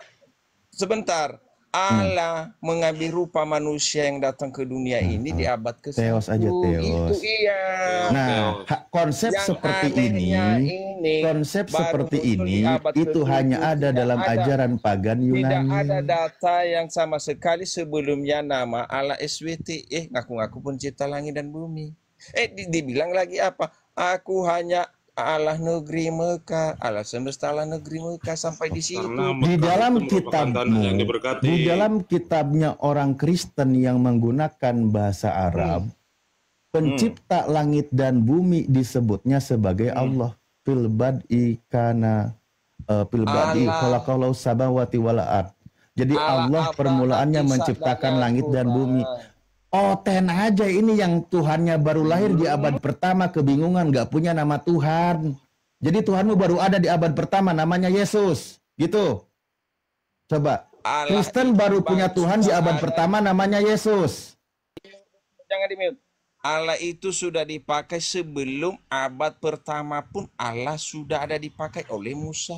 Setuju, Kak? Allah, Ya apa sudah. yang dikatakan? Allah itu memang ada. Sudah Kenapa ada di tadi ada dalam- mempermasalahkan? di dalam Tapi kalau di dalam- Yesus baru ada di abad Taurat pertama. sudah ada kata Kristen baru punya Tuhan di Musa abad pertama, menerima namanya hukum Yesus. Taurat di Gunung Sinai, hukum Oke, clear ya, jelas ya. Tuhannya orang Kristen baru ada di abad pertama, namanya Yesus. abad ke-7 Tertulis di kata Lukas Allah 2 nomor yang 11. orang Muslim. Nggak Muncul di abad maju-maju ini levelnya ke-7 open diskusi. Aduh, agamanya. kayak gini mulu. Ya. Benar nggak? Aku mau diskusi bang, tapi kau Saya potong tanya, tadi, saya Yesus itu bernarasi. Tuhanmu atau bukan? Turun dulu saya levelnya. Yesus itu Tuhanmu atau bukan? Nah, Tuhan. dia baru lahir di abad keberapa? kemanusiaannya yang abad pertama. Dia sudah ada dunia Sebelumnya ada nggak Tuhan yang bernama Yesus? itu nama kemanusiaannya, saudara-saudara. Bernarasi seperti itu. Kok ketawa? Jadi main kayak gini, jadinya kucing-kucingan. Lucu Bukan kau main kayak ini. gini, saudara. Nah, jadi Allah nama Yesus itu nama kemanusiaan. Jangan ngecongok. Nama Yesus itu jadi nama kemanusiaan. Mengambil rupa manusia di abad pertama, turun ke Namanya bumi di siapa abad namanya? pertama. Namanya Apanya? siapa? Namanya. Namanya apa nih? Nama Tuhanmu itu Nama yang baru apa? lahir. Nama Tuhanmu yang baru Yesus. lahir. Yesus. Sebelum dia lahir, Tuhannya orang Yahudi siapa namanya? Allah. Oh, Allah lagi. Nah kan? Nah, Allah. berarti Tuhannya orang Kristen baru ada di abad Yesus pertama. itu, Namanya Bang. Yesus. Dengar, makanya jangan di framing seperti itu. Kan jelas tadi kau sendiri yang mengandung nyebut. rupa manusia dengan namanya yang namanya Yesus karena Nah, keadaan kemanusiaannya. itulah Tuhannya orang Kristen, betul? Yesus itu firman Allah, sudah ada sebelumnya. Yesus ini itu yang baru belum ada, diragukan. terlahir di Yang abad lahir pertama. baru abad ke-7 ini mengaku-ngaku dia pencipta langit dan bumi. Dan sebelumnya tidak ada datanya. Mana dia? Sebelum Aduh, abad ya ke-7 Allah. kemana dia? Ya Namanya Allah pun tidak menciptakan ada. alam semesta. Itu Apa yang di dalam kitabmu. Al-Quran yang dikatakan? Di dalam hanya kitab Allah negeri Kejadian 1 nomor 1 dalam bahasa Arab disebutnya Nah. Allah yang menciptakan langit dan bumi. Kenapa tidak Yesus yang menciptakan? Berarti belum Allah ada kan Tuhannya menciptakan orang langit Kristen? dan bumi melalui apa? Berfirmanlah ya Allah. Ya betul, Tuhan berfirman, bukan beryesus. Firman Allah, Yesus itu firman Allah yang telah menjadi Nah, manusia. kenapa kita tidak menyebutkan beryesuslah Tuhan? Nggak ada bilang begitu. Ayo. Lucu kok. Tuhanmu tuh baru lahir. Kristen itu baru punya Tuhan di abad pertama. Tuhannya baru berusia 2000 tahun. Yang perlu diragukan itu Allah SWT. Nggak perlu diragukan. Bible bahasa Arab, Al-Muqaddas menyebut pencipta alam semesta itu Allah, bukan Yesus. Yesus itu baru lahir di abad pertama, Ya, dituhankan oleh Kristen. Allah SWT. Nggak bisa naik level bahasanya, kayak gini terus modelnya. Jadinya main polemik-polemik kayak gitu, main gangsing.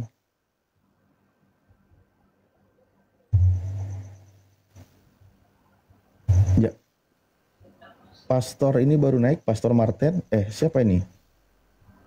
Ya, Pastor Maruba.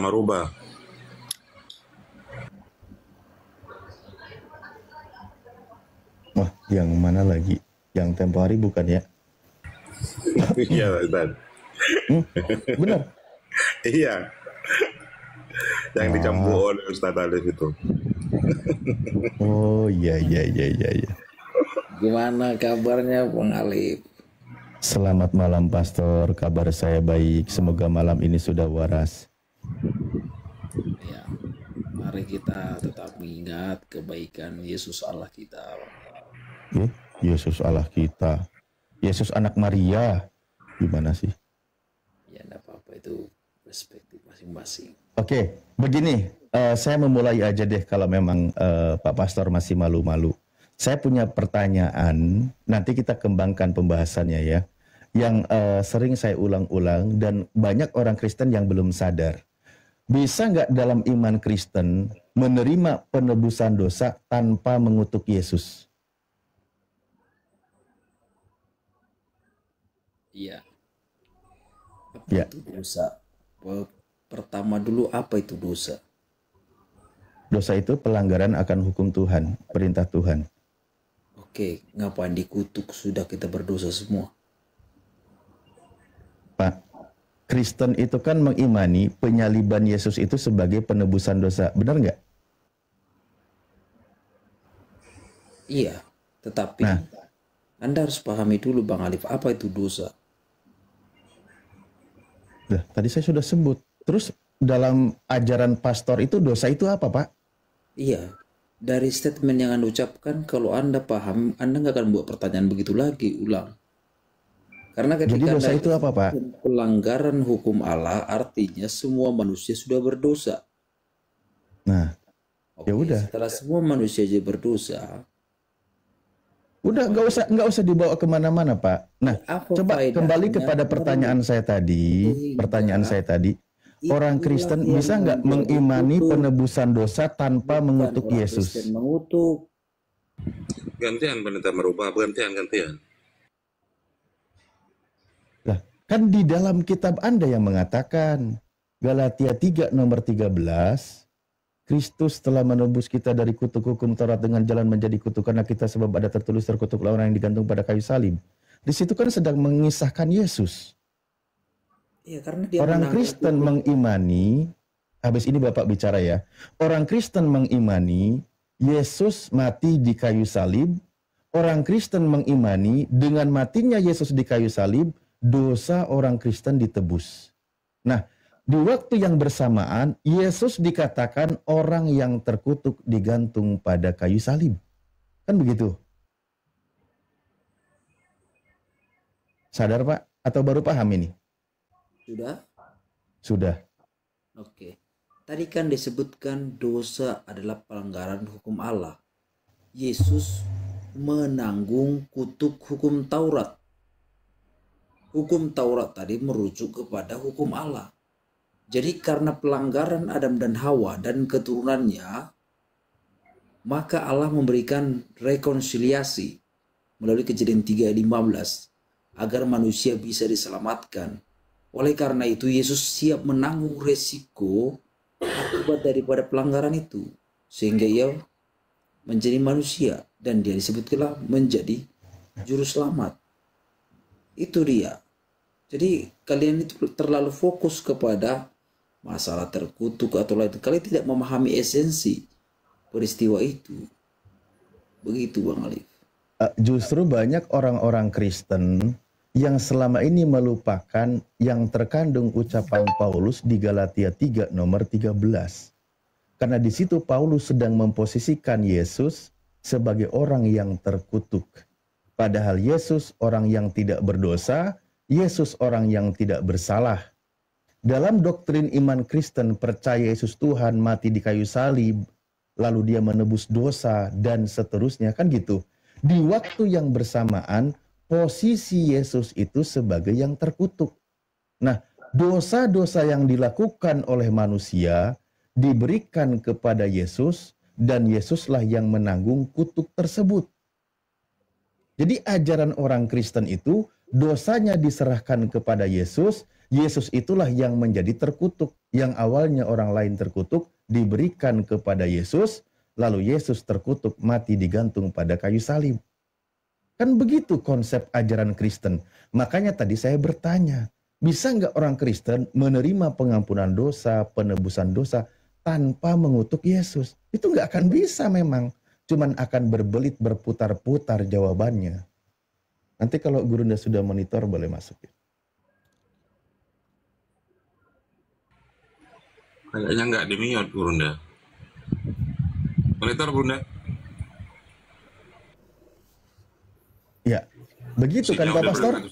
Sudah tidur. Sudah dipahami kan? Sudah dipahami kan? Selama ini orang-orang Kristen jarang menyadari Anda itu. Mempelintir. Tadi Apa yang saya pelintir coba? Ya, dengar dulu. Jadi tidak ada orang Kristen kembali mengutuk karena sudah jelas dosa itu. Bukan kembali mengutuk. Dengar dulu. Dosa itu adalah pelanggaran hukum Allah. Yesus menanggung kutuk hukum Taurat. Paham nggak? Paham nggak maksud kutuk hukum Taurat? Bukan dosa orang Kristen, bukan? Aduh, nggak juga paham. Anda paham nggak arti makna kutuk hukum Taurat? Jadi bukan dosa orang Kristen yang ditebus? Astaga, nggak paham. Anda paham nggak arti maknanya kutuk? Enggak, saya tanya Taurat? dulu. Jadi Jawab Anda dulu. tidak mengimani penebusan Paham dosa? ini. Karena, Justru saya tidak kemana-mana. iya, karena Yesus itu menerima kutuk hukum Taurat. Bukan dosa manusia, Tadi kan bukan? kita sudah kasih penyetaraan, pemahaman bahwa Akan dosa berputar-putar adalah mainan di pelanggaran sini, hukum jadi. Allah. Kan jelas tadi. Dosa Nih, Pak, adalah ya. pelanggaran hukum Allah. Oke? Ya. Contoh Anda berdosa, nih Anda berdosa. Nah, Pak Pastor ini berdosa, yang menanggung kutuk dosanya siapa? Yaitu ketika saya percaya kepada Yesus, ketika saya percaya kepada Yesus, maka saya akan ditanggung oleh Yesus Nah, itu melalui dia. kematiannya dan Anda yang berdosa, Yesus yang menanggung, dengan cara Yesusnya terkutuk. Ya, Itulah yang dari tadi saya karena sampaikan. pelanggaran saya, makanya Anda pahami. Lah iya, Anda yang melakukan pelanggaran, Anda yang berdosa, Iya, karena saya tetapi percaya, kutukannya saya mau diberikan kepada Yesus. Oke, Itulah sekarang yang aku begini. bilang tadi. Oke, Bisa sekarang nggak saya orang balik. Kristen Sekarang saya balik, menerima Bang Alif. penebusan dosa tanpa mengutuk Yesus? Oke, sekarang saya balik Bang Alif. Seorang Kok mau balik? yang Cepet amat, ya Pak. saya balik, ini konsepnya seperti yang Anda buat itu. Ada seorang yang belum beragama Islam, lalu dia percaya kepada Muhammad. Apakah dosanya diampuni atau tidak diampuni? Di dalam Islam itu jelas, Pak. Bayi yang Sudah. baru lahir itu Berarti suci. kan diampuni, ditanggung, dibayar itu. Nggak ada kami mengutuk Nabi Muhammad, tuh nggak ada. Bukan masalah mengutuk. Contoh ini ya. Masalahnya tuh di sini. Kitab Anda menjelaskan menjadikan Yesus sebagai yang terkutuk. Kan itu yang jadi pertanyaan dari tadi, pembahasannya. Contoh, ada seorang yang mengutuk Muhammad. Katanya Muhammad itu Nggak nyambung, Pak. Nggak nyambung. Mengutuk Allahnya Muhammad. Nggak ada ajaran Kemudian seperti dia itu di Islam masuk tuh nggak Islam. ada. Dia menjadi Nggak ada, Islam. Pak. Di Islam itu nggak ada. Sekarang saya tanya, semua hinaan cacian daripada orang tersebut, apakah diampuni atau tidak? Nggak ada. Kaitan-kaitan kayak gitu nggak ada. Jangan mengaburkan pembahasan, Pak. Mengaburkan. Anda itu pastor, Pak. Tadi kan Anda sudah mengakui bukan mengaburkan, Anda supaya melakukan paham. pelanggaran. Ketika saya percaya kepada Yesusku, kepada Tuhanku, sudah. Dosa Saya Anda percaya ditanggung kepada oleh Dia. Yesus. Ya, makanya dibilang Yohanes 3:16, karena Ya, begitu enggak, besar jangan ke Yohanes kasih 3. Allah akan Yohanes 3 enggak ada dunia. kutukan, Pak. Galatia 3 nomor 13. Dengar dulu, baik-baik. Enggak Karena fokus begitu Galatia besar 3 nomor 13 kasih berkaitan Allah, dengan dengar dosa dulu. Anda, Pak. Karena begitu besar kasih Allah akan dunia ini, sehingga ia telah mengaruniakan anaknya yang tunggal, supaya setiap orang yang percaya kepadanya tidak binasa, melainkan beroleh hidup yang kekal. Yang tidak percaya binasa. Ya, saya percaya dia manusia, utusan Tuhan. Ya, itu urusannya. Sekarang yang Saya- mengutuk Yesus yang gimana ditekankan konsekuensinya? di sana kita harus percaya bahwa dia adalah yang ilahi dan juru Ya, selamat. ngarang lagi jadi yang ilahi. Bang, Begitu. kembali ke poin yang tadi, itu nggak ada kaitannya dengan ajaran Paulus. Ya. Nah, di dalam Galatia 3 nomor 13, orang Kristen yang berdosa ditanggung oleh Yesus, Yesuslah yang menerima kutukan itu di kayu salib. Makanya saya bilang tadi, pertanyaan saya sangat mendasar. Bisa nggak orang Kristen menerima penebusan dosa tanpa mengutuk Yesus? Ternyata nggak bisa. Jadi memang ajaran Kristen itu Anda harus nggak mengutuk paham. Yesus. Jadi, gimana Karena ya, dengan kalau mengutuk Anda ini Yesus, Bang Andi, dosanya ditebus. rusak. Karena Anda nggak memahami makna arti kutuk hukum Taurat. Anda nggak paham. Ya coba Anda jelaskan aja dulu. Saya pengen tahu Anda mau bawa Ya, kemana. saya tidak jelaskan, Anda potong-potong. Bukan. Bukan ke situ, Pak. Oke, saya jelaskan ya. Bukan dosa Tadi berarti kita ya, sudah tapi hukum sepakat. Taurat ya. Ya, kita tadi sudah sepakat bahwa dosa adalah pelanggaran terhadap hukum Allah. Ya, pelanggaran terhadap perintah Allah itu adalah dosa. Ya. Jadi pada mulanya Adam dan Hawa melanggar hukum Tuhan, melanggar perintah Tuhan. Ya, mengenai larangan memakan buah pohon pengetahuan yang baik dan yang jahat. Tapi dilanggar oleh Adam dan Hawa, dan mereka menerima akibat pelanggaran itu, yaitu kebinasaan yang kekal. Tetapi Tuhan ya melalui satu rencana disingkapkan dalam Kejadian 3:15 bahwa keturunan perempuan itu akan datang, akan meremukkan kepala dari ular itu, dan itu terus dibahas. Makanya ada Ini dalam ngomongin kitab Keluaran apa dibahas tentang gitu Ka'bah kan? dan lain-lain sampai kepada perjanjian baru. Seperti dulu. Jadi ada korban Setiap orang yang berdosa, ini kalau Anda pahami, orang yang berdosa harus meletakkan tangan ke kepala domba itu dan mengakui dosanya. Lalu domba itu disembelih, darahnya ditampung, dan kemudian darah itu dibawa imam ke bilik suci, lalu dipercikkan dengan jari telunjuk sebanyak 7 kali. Apa fungsinya itu? Dan itu terus dilakukan. Jadi setiap orang yang berdosa harus dipersembahkan korban. Dan puncaknya adalah pada Yesus. Jadi semua pelanggaran-pelanggaran manusia yang percaya kepada Tuhan, yang mau bertobat, semua pelanggaran itu dibayar dengan kematian Kristus sebagai manusia. Itulah Saya yang yakin dia sendiri bingung dengan apa yang dia jelaskan ini. Hukum Taurat itu adalah akibat pelanggaran itu, yaitu kematian. Ya, dosa yang dilakukan oleh manusia kan. Iya, akibatnya apa? Harus Ya mati. sudah, harus Kematian. mati. Itulah kutuknya. Ya udah, mereka tetap mati, berarti nggak ditebus dong kutukannya. Tetap mati. Kan tadi saya sudah jawab bahwa dengan kematian Kristus menggantikan orang berdosa tersebut.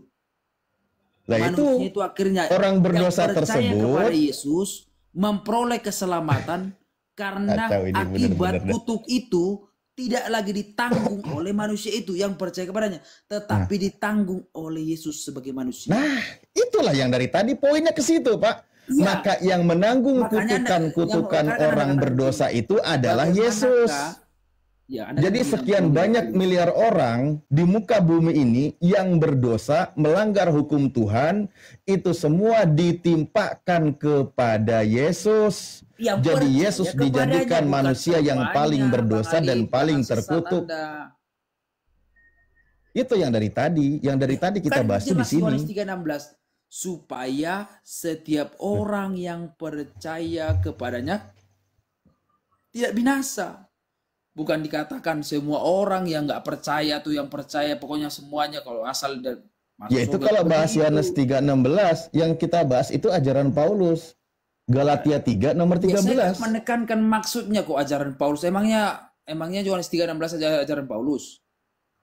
Bukan, Galatia 3 nomor 13. Ya sudah, kenapa Anda berpatokan? Itulah yang dibahas. Yohanes 3:16, Yohanes 4:16, Yohanes 3:15, Yohanes 3:16. Itu nggak ada tentang mengutuk Yesus, tuh nggak ada. Nggak ada. Dan itu tidak membahas itu saya. Dan tidak ada kaitannya juga itu. Anda itu berusaha membahas apa yang tidak dibahas. Kan Nah, Yohanes 3:16 sementara juga Anda menjelaskan punya tentang kitab, Yesus sebagai surat-surat manusia, Paulus. Yesus mati di kayu salib dan segala berbagai macam hal. Ya, yang sedang kita bahas itu surat Paulus di Galatia 3 nomor 13. Di situ menjadi kebanggaan orang Kristen karena dengan bangganya Yesus mati di kayu salib telah menebus dosa orang-orang Kristen. Tapi di waktu yang bersamaan posisi Yesus itu harus menjadi yang terkutuk. Anda pun pasti bingung di sini karena di satu sisi memang harus begitu. Anda yang nggak paham.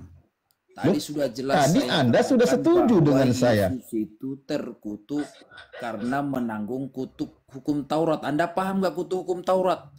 Saya udah jelaskan, Anda nggak paham-paham. Kutuk hukum Taurat atau manusia yang melanggar hukum Taurat, saya tanya. Kutuk hukum Taurat itu adalah kematian yang kekal bagi pelanggarnya. Mana lagi? Ini rumus dari mana lagi ini? Bagi pelanggarnya ini, karena dia percaya kepada Yesus, Yesus memberikan Ngarang bebas asal bunyi, nggak bebas. jelas. Makanya dikatakan dalam Yohanes 3:16. Ke situ lagi. Enggak, kok Situ masa lagi. kelas Udah, pastor memang jelas bicaranya begitu, begini sih? Memang begitu firman Tuhan, gimana sih? Di mana firman Tuhan begitu? Jadi surat Paulus itu firman Anda Tuhan. Kalau bilang nanti Al-Quran gimana, firman Tuhan begitu gimana? Ya Al-Quran memang firman Tuhan. Itu kan katamu. Ya, di Paulus itu firman Tuhan atau bukan? Ya firman Tuhan juga. Nah, Paulus mengaku dia menulis Iya, yang yang bukan Anda berdasarkan pahami, firman Tuhan. itu adalah seperti perkataan Muhammad. Kalau Al-Quran itu memang wahyu. Sekarang itu perkataan Nah. Muhammad atau bukan? Wahyu. Ya, itu Kalau perkataan Paulus Muhammad, mengaku, bukan. aku berkata bukan berdasarkan Anda firman nggak bisa Tuhan. jawab nanti. Sekarang Itu saya tanya, Zaid pengakuannya. bin Sabit waktu Gini loh, menuliskan itu kita langsung Allah yang bicaranya ngomong. itu berdasarkan data yang tertulis. Udah, itu Sekiranya asumsi. ada data yang tertulis, Itu kita asumsi. hargai di situ. Bukan Asumsi. memaksakan sesuatu yang tidak Anda tertulis. yang asumsi, memaksakan. Nah, ya coba kembali tadi. Anda percaya nggak kalau Yesus itu terkutuk digantung pada kayu salib? Kan saya bilang tadi kutuk hukum Taurat. Ya, Anda percaya nggak kalau Yesusnya terkutuk Ya digantung memang pada kayu karena saya salib? percaya kepada dia menanggung kutuk hukum Taurat yang harusnya saya terima. Nah, Anda percaya kan sekarang kalau Yesus itu terkutuk digantung pada kayu salib? Iya, saya percaya karena dia telah menanggung kutuk hukum Taurat yang harusnya saya terima. Lah itulah saya bilang tadi, imannya orang Kristen memposisikan Yesus sebagai yang terkutuk. Iya. Karena dia menanggung kutuk yang harusnya saya terima. Nah iya, memposisikan Yesus sebagai yang terkutuk. Itulah dari tadi. Memposisikan saya, Ngapain orang berbelit-belit solusi, pun memposisikan. panjang lebar muter sana sini. Kan di sini poinnya, Pak. Kan Yesus yang Makanya memberikan saya bilang solusi tadi, begitu, imannya Anda orang protes. Kristen harus memposisikan Yesus sebagai yang terkutuk. Bukan saya yang memposisikan, Yesus yang memposisikan. Bukan Paulus, Karena Pak. dia mau Paulus. menanggung. Sekarang saya tanya begini Bang Alif. Paulus kan di Saya yang suratnya, punya utang. bukan Oke, Yesus Bang yang Ali. mengajarkan itu, bukan. Dengar dulu, Bang Ali. Paulus Bang dalam Ali, suratnya Bang di Ali, Galatia Bang 3 Ali. nomor 13 yang Anda imani barusan Sekarang, bahwa Bang Yesus Alif, itu terkutuk saya yang punya digantung utang. pada kayu Bang Alif, salib. Bang Alif bilang begini, saya yang berutangmu. Lalu ada bilang, lalu ada orang bilang, ini si Matetes ini yang memposisikan si Alif supaya bayar utang. Bukan Yang karena mengajarkan Yesus terkutuk di kayu yang salib Bang Alif siapa? Yang memberikan Yang mengajarkan Yesus terkutuk di kayu salib siapa? Serang gimana sih? Enggak, saya tanya, yang mengajarkan Yesus terkutuk di kayu salib siapa? Ya. Dari awal kan sudah memang disalib. Lah iya, yang mengajarkan Yesus terkutuk di kayu salib siapa? Coba, jujur. KPK. Dalilnya. Apa itu? Ayo baca. Yang Pak. mengajarkan Berbuat Yesus jari kau. terkutuk di kayu salib itu siapa? Supaya kau paham. Enggak, saya tanya dulu. Ayo, Dari baca, tadi Kang, pastor baca. ini malu-malu tapi mau ini. Mau jujur bingung takut Kalau di... Anda yang tidak paham gimana Nah, lah. ya coba jawab. Yang mengajarkan Yesus terkutuk di kayu salib siapa? Ya Yesus sendiri awalnya karena dia Nah, disalibkan. di mana Yesus berkata seperti itu? Dia terkutuk. Di mana? Ya Yesus karena itu penjelasan bahwa di dalam kitab Di mana? Ya, di mana Yesus berkata seperti itu? Ya, memang jelas dia disalib, dia menyatakan bahwa dia disalib. Enggak, di mana Yesus mengajarkan kalau dia Bukan terkutuk? mengajarkan, menyatakan dan itulah Nah, di mana dia menyatakan kalau dia sebagai manusia yang akan terkutuk? apanya ini? Kenapa dipotong-potong? Matetes, izin Ya. saya yang jawab. Oke, silakan. Izin Matetes yang jawab. Ya, silakan Oke. Bang Kapika. Bacakan dalil oh Yesus terkutuk. Udah dari tadi. Dalilmu, saya mau Nah, bertanya pastor aja udah mengakui. Pastor aja udah mengakui. Di situ surat Paulus Galatia 3 nomor 13. Cuma yang saya pertanyakan kenapa Yesus juga yang mengajarkan kalau dia terkutuk padahal faktanya tidak ada. Yesus sebelum terangkat ke langit, dia berdoa kepada Tuhannya agar dipermuliakan. Yesus juga menubuatkan yang mengajarkan nanti itu akan memuliakan Yesus. Tapi kenapa tiba-tiba yang menjadi panutannya orang Kristen di dalam suratnya Galatia 3 nomor 13, di situ Yesus menjadi yang terkutuk. Bacakan dalilmu supaya kuajari kau memahami konteks kalimat. Udah dibaca dari tadi Jangan berkali-kali. bodoh. Pastor juga sudah mengakui itu. Ngapain saya harus ngulang lagi? Bukan yang kita bicarakan. Ngapain saya harus ngulang lagi? Tadi sudah diakui. Cuman pertanyaan saya dari tadi, kenapa orang Kristen menerima penebusan dosa di waktu yang bersamaan itu mengutuk Yesus? Bacakan ulang. Dan kenapa? Kita baru tahu di sini, sebenarnya bukan baru tahu sih. Kita buka di sini, ternyata ajaran Kristen itu dengan percaya Yesus mati di kayu salib, maka orang Kristen memposisikan Yesus dengan terkutuk atau mati dengan cara terkutuk. Kan enggak sulit permintaanku. Bacakan ulang dalilmu. Ya Anda kalau mau baca lah, saya dari tadi sudah ngulang berkali-kali. dalil, bacakan, dan buktikan pemahaman seperti apa. Ya saya sudah baca berkali-kali, sudah disepakati oleh pastor, Anda baru datang nyuruh saya baca, enak aja lu. Aku baru masuk. Ya udah diam berarti. Oke, bacakan. Gak gini. Gak mau. Kau mau ku paham? Enggak. Jangan kau jadi penyesalan. Gak usah, Anda mau mengaburkan, orang tadi udah kelar kok. Baca. Oh, maksudmu supaya sesuai dengan pemahamanmu. Oke. Apa yang mau kau minta? Seperti apa? Pertanyaan saya dari tadi, bisa nggak orang Kristen mengimani penebusan dosa tanpa mengutuk Yesus?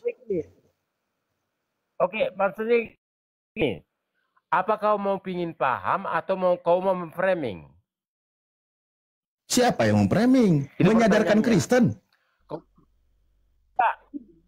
Gampang pertanyaannya. Tujuanmu? Iya, tujuannya untuk menyadarkan orang Kristen. Bukan. Aduh. Kan pertanyaanku ada dua. Aduh, lagi mabuk kayaknya Ustaz. Tahu ah, buang aja. Kalau mau paham, jelaskan. Kalau mau framing, supaya ikuti maumu. Mana? Enggak ada yang framing-framing. Pertanyaan saya, bisa nggak orang Kristen menerima penebusan dosa tanpa mengutuk Yesus? Oh, ini banyak yang nyuruh saya diam kali ya, saya ganti nggak apa-apa, saya mute aja deh. Mohon maaf semuanya ya, saya mute. Pertanyaan. Gampang loh. Mabok ini. Kau mau paham ini. atau dulu. Silakan lanjut Ustaz. Ustaz Alif. Jangan kalau sudah mulai gabut di mute gitu.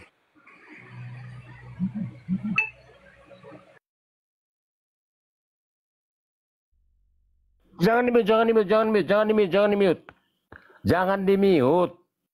mute. Gabut kalian semua kan apabila orang pintar ada di sekitar kalian. Gabut semua kan? Ayo, yang mana yang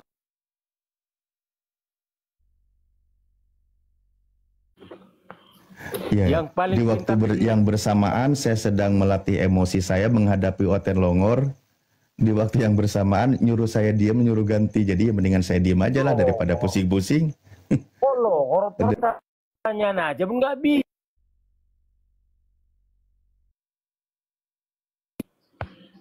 Pilihannya jangan di mute.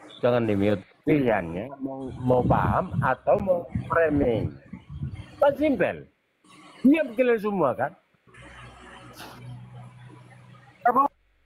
Waduh, mabuk tuak ini.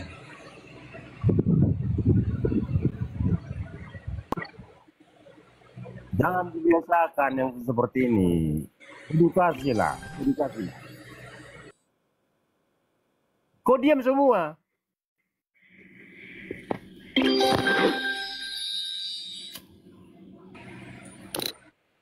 Silakan Ustaz Alif.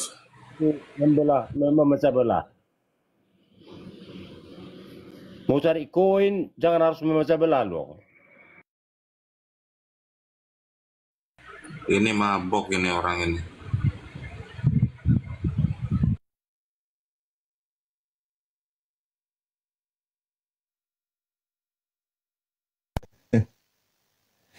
Mungkin saya juga manusia biasa kali ya.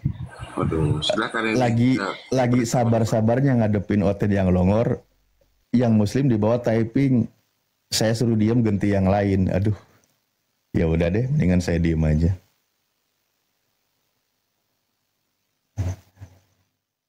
Sebenarnya ngadepin Oten yang model gini juga ngelus dada.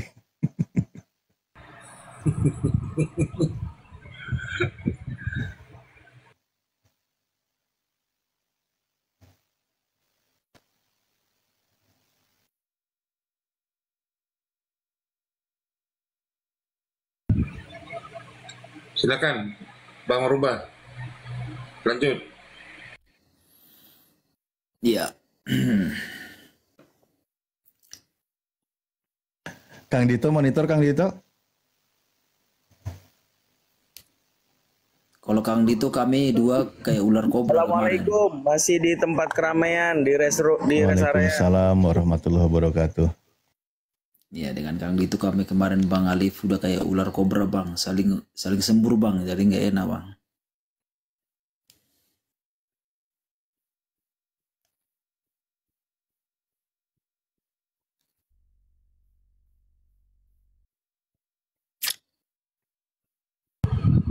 Silakan lanjut Ustaz.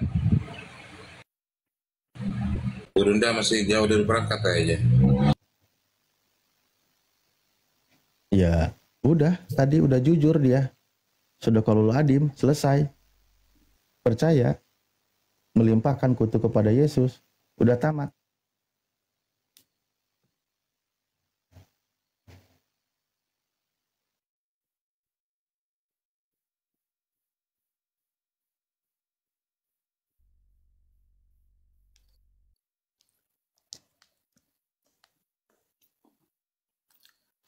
Ya, jadi ya itulah kesimpulan yang saya sampaikan sama Bang Alif, bahwa setiap orang yang percaya kepada Yesus, ya Yesus memberikan solusi, ya bahwa Yesuslah anak domba Allah yang sejati, sehingga sebagaimana dalam penjelasan kitab Keluaran, Imamat, Ulangan-Ulangan, bahwa setiap orang yang berdosa itu harus membawa seekor domba yang tidak bercela, kemudian meletakkan domba itu tangannya di atas kepala domba itu dan mengakui dosanya. Kemudian imam Pastor ini ngejelasin kemana lagi Pak? Ya kan menguraikan yang saya sampaikan tadi kembali, begitu Bang Ali. Anda menjelaskan Galatia 3 nomor 13. Iya. Jadi itu, jadi bahwa setiap orang yang berdosa itu harus mati. Tetapi ada satu solusi yang diberikan, yaitu melalui domba. Dan itu terus dilanjutkan. Dan domba yang sejati adalah Yesus. Yesus termasuk yang berdosa berarti kan? Bukan, karena domba itu kan dia mati. Berdosa. Kan dia mati. Ya karena dia bukan dia melakukan dosa, tapi menanggung kutuk. Nah, yaitu dosa. Itu lagi. Kematian. Diposisikan Yesus sebagai yang berdosa. Anda harus paham. Menanggung dosa yang lain, kan gitu. Makanya dia mati. Udah kelar dari tadi, ngapain diputar lagi? Bukan berdosa. Yang saya katakan bahwa Yesus menanggung kutuk hukum. Lah iya. Nah, bukan berdosa. Tadi upah dosa adalah maut. Makanya Bang nggak paham dari tadi. Dosa. Lah udah kelar kok, bukan nggak paham, udah kelar. Dosa adalah pelanggaran hukum Allah. Nah, itu semua ditanggung oleh Yesus kan? Apa akibatnya? Nah, itu mati kan akibatnya? Ya, kematian kan? Ah, Yesus mati nggak? Dimaksud dalam Galatia 3:13. Ah, Yesusnya mati kan? Iya, menanggung akibat kutuk. Menanggung dosa. Bukan menanggung. Udah, nggak usah dipelintir-pelintir. Kalau durasinya sudah cukup, pembahasannya sudah clear, ngapain kita putar-putar lagi? Kok menanggung akibat daripada dosa? Bedakan dengan menanggung dosa, Bang. Lah iya. Orang yang berdosa, akibat dari semua dosa itu ditanggung oleh Yesus. Iya betul, itu dia. Lah iya. Maka Yesuslah di situ yang menanggung semua dosa. Semua dosa bagi yang percaya. Matilah dia. Kepadanya Bang Alif. Kalau Bang Alif matilah dia kan? Bang Alif enggak. Bukan. Yesus mati jadinya kan? Iya, Bang Alif enggak ditanggung karena apa enggak percaya. Nggak usah. Saya tanggung sendiri aja dosa saya, nggak usah bawa saya. Karena saya nggak mau mengutuk Yesus. Nah, kalau Anda kan ditanggung oleh Yesus. Setiap pelanggaran apa yang Abang buat itu sudah mengutuk Tuhan dalam konsep Alkitab. Justru Anda coba nih Pak Pastor. Anda kan melakukan pelanggaran hukum Tuhan. Ya, itu sudah mengutuk Tuhan itu. Nah, pelanggaran Anda siapa yang nanggung? Saya tanya. Kok pelanggaran siapa yang nanggung? Akibat pelanggaran, bukan pelanggaran. Nah, iya. Akibat pelanggaran yang Anda lakukan, siapa yang nanggung? Harusnya saya. Terus jadinya ke siapa? Tetapi karena ada, itulah namanya Karena begitu Ya ke Yesus besar. lagi. Dengar dulu. Udah ngapain diputer-puter, Pak? Karena begitu Capek besar. kali. Udah kelar ini Kita pembahasan. menjelaskan, itulah bukti kasih Tuhan. Lah iya, itulah ajaran Kristen, aku bilang. Kalian yang itulah berdosa bukti kasih Tuhan. tapi ditanggung oleh Yesus dengan memposisikan Yesus sebagai terkutuk. Kan udah kelar dari tadi. Dia yang memberikan solusi. Allah itu yang berikan solusi. Bukanlah Paulus. Kok Kok bukan? Paulus sih? Kan Yohanes 3 Paulus yang 16 membuat itu ayat. Yang bikin itu surat. Yohanes 3 ayat 16 sangat jelas, Bang. Yohanes 3:16 nggak ada mengutuk Yesus. Bukan mengutuk, tapi bukti Ya kan, kasihnya. jangan bawa itu, makanya yang sedang kita bahas Galatia 3 Kan nomor kita 13. membahas tentang Anda juga udah kelar, Pak. percaya. Ngapain ditambah-tambah Jadi lagi? Abang Alif nggak ditanggung kalau abang nggak percaya. Ya nggak mau saya. Ya Nggak udah, mau kalau ditanggung nggak dosanya. apa-apa. Karena saya Ya, dengan saya mau. ditanggung dosanya oleh Yesus, Saya mau, saya kita akui ini bahwa mengutuk Yesus, kan gitu. Saya mengimani bahwa dosa itu ya tidak bisa saya bayar pelanggaran itu. Makanya Yesus yang bayarin kan? Iya. Ya udah, Yesus yang menanggung kutuk. Jadi jelas, saya Ya, lepas. Yesus yang terkutuk. Ya itu lagi, Pak. Ngapain diputar terus? Lagi ini Anda nggak paham. Kok jadi nggak paham? Kan bunyi ayatnya kan jelas. Terkutuklah orang yang digantung pada kayu salib, yang merujuk kepada Yesus. Anda imani nggak kata-kata itu? Ya, silakan Bang Daniel, ya silakan Bang Daniel, silakan. Udah kelar dari tadi, diputar lagi, diputar lagi. Iya, kan Anda nggak salah-salah bicara dari tadi. Nggak salah. Begitu kita bahas, Bapak tetap lagi ke situ poinnya. Kan jelas ayat itu, saya baca pelan-pelan. Nah, jadi Ya. makanya disinilah kenapa tadi saya awali dengan kalimat tanya, bisa nggak orang Kristen menerima penebusan dosa tanpa mengutuk Yesus? Ternyata nggak bisa. Ya, Orang bukan Kristen itu saya bangga katakan. dengan penebusan dosa, Ketika tapi di saya waktu yang bersamaan itu Bang. mengutuk Dengar dulu, Yesus. Bang Alif. Dari sejak semula pelanggaran Adam dan Hawa sampai kepada saya, kepada kita semua, kita telah mengutuk Allah. Karena pelanggaran Nggak itu. ada. Ya jelas. Loh, Pelanggaran kita ini itu, melanggar, bukan mengutuk. ya jelas melanggar itu kan mengutuk juga. Ya enggak lah, gimana sih? Kok ngomong? Sekarang saya tanya. Kita ini melanggar hukum Dengar dulu. Tuhan. Dengar dulu. Yang ada itu Tuhan Dengar dulu, mengutuk Bang. kita, Dengar dulu, Bang. bukan kita Dengar dulu, mengutuk Bang. Tuhan. Kau ini Dengar dulu, lucu Bang. kali Dengar ah. dulu, Bang. Saya tanya ada. Mencuri itu dosa atau tidak? Dosa, Memaki Tuhan dosa atau tidak? dosa. Ya sudah sama-sama dosa. Itu dosa kan kutuk itu kan dosa. Ya kita melanggar hukum Tuhan. Ya sudah sama juga mengutuk karena kita berdosa. Ya, ketika kita melanggar hukum Tuhan, Tuhan marah nggak sama kita? Ya marahlah. Marah. Berarti Tuhan yang mengutuk kita kan? Kok Tuhan mengutuk kita? Lah iya, Karena pelanggaran- terkutuklah orang yang tidak menepati hukum Taurat dengan perbuatan. Oke, Jadi gini, Tuhan yang mengutuk Bang, manusia ini yang kayaknya melanggar lagi hukum Tuhan bermasalah itu. ini. Oke, saya kasih analogi sederhana. Enggak, jangan analogi mulu, Bang. pakai dalil. Ya, murid Buka abang. di Ulangan 27 Abang nomor sampaikan 26. kepada murid abang itu. Nih, saya buka ya supaya dalilnya ya. masuk ke Jangan. Ini bukan gereja, ini pesantren bukan gereja. pukul Saya 7 buka pagi. dalilnya nih. Dia masuk Saya ke buka pesantren dalilnya. pagi. Dia Nih, abang marah. terkutuklah Abang marah. orang yang tidak menepati perkataan hukum Taurat ini dengan perbuatan. Nah, yang mengutuk itu Tuhan atau manusia? Kok mengutuk Tuhan? Tadi saya kasih analogi. Abang buat Nggak ada, ini aturan. dalil. Dengar dulu, Bang, Dalil.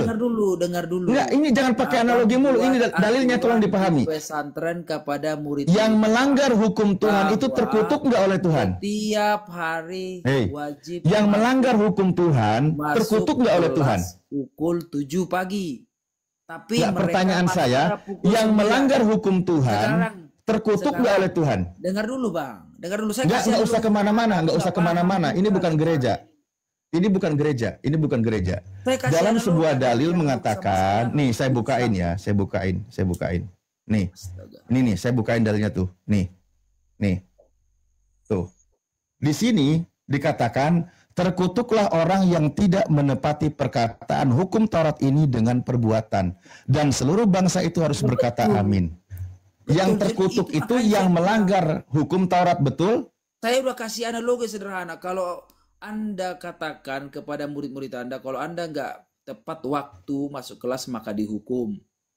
Nah, Udah? Berarti yang marah kan Tuhan di sini. Kok jadi berarti apa Bang Alif yang marah sama murid abang? Iya, contoh di sini Tuhan marah, Tuhan mengutuk. Berarti apa nggak tahu istilah disiplin? Astaga.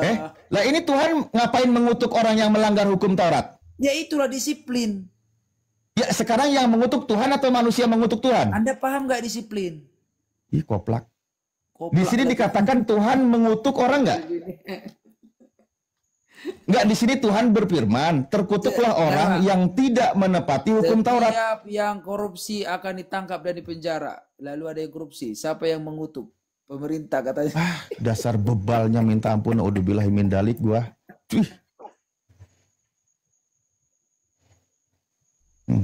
Bikin emosi aja.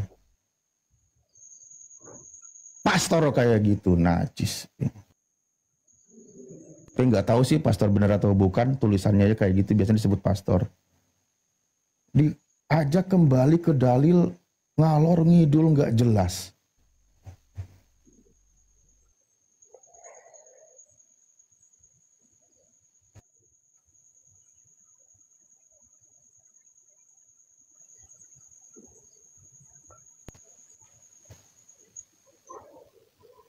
Tetap kembali, dia nggak bisa lepas dari konsep imannya. Apa yang tertulis, kecuali dia membantah apa yang dinyatakan oleh Paulus. Bahwa di situ terkutuk Yesus yang digantung pada kayu salib. Kecuali dia menolak surat itu, maka dia tidak percaya mengutuk Yesus. Tapi selagi mengimani, ya nggak bisa lepas. Coba, Daniel ini Kristen, Daniel? Ya Kristen bang, udah selesai marahnya? Belum. Hah? Belum. Kalau belum terusin aja dulu biar sampai selesaikan baru bicara. Saya marahnya sampai besok bang. Oh gitu, jangan gitu dong. Gimana? Tapi lama-lama kan stres jadinya, santai aja. Itu. Jadi abang besok bicaranya? Hah? Saya marahnya sampai besok. Ya terserah abangnya, kalau memang mau sampai besok ya terserah aja kan gitu. Itu kan urusan Bang Alif kan, bukan urusan saya kan, seperti itu. Ya udah, kan udah dijawab. Nah, jadi kembali ke poinnya. Gimana? Ya. Anda percaya nggak kalau Anda mengutuk Yesus? Kalau aku nggak percaya bahwa manusia mengutuk Yesus itu nggak gitu konsepnya. Nah, jadi Anda tidak percaya dengan pernyataan Paulus? Apa yang tertulis saya imani gitu ya. Tapi kalau dikatakan terkutuk, Yesus terkutuk, enggak. Lah, bunyinya begitu? Dengar dulu. Allah itu pencipta ya. Kita kembali sang pencipta. Nggak ngomongin Yesus?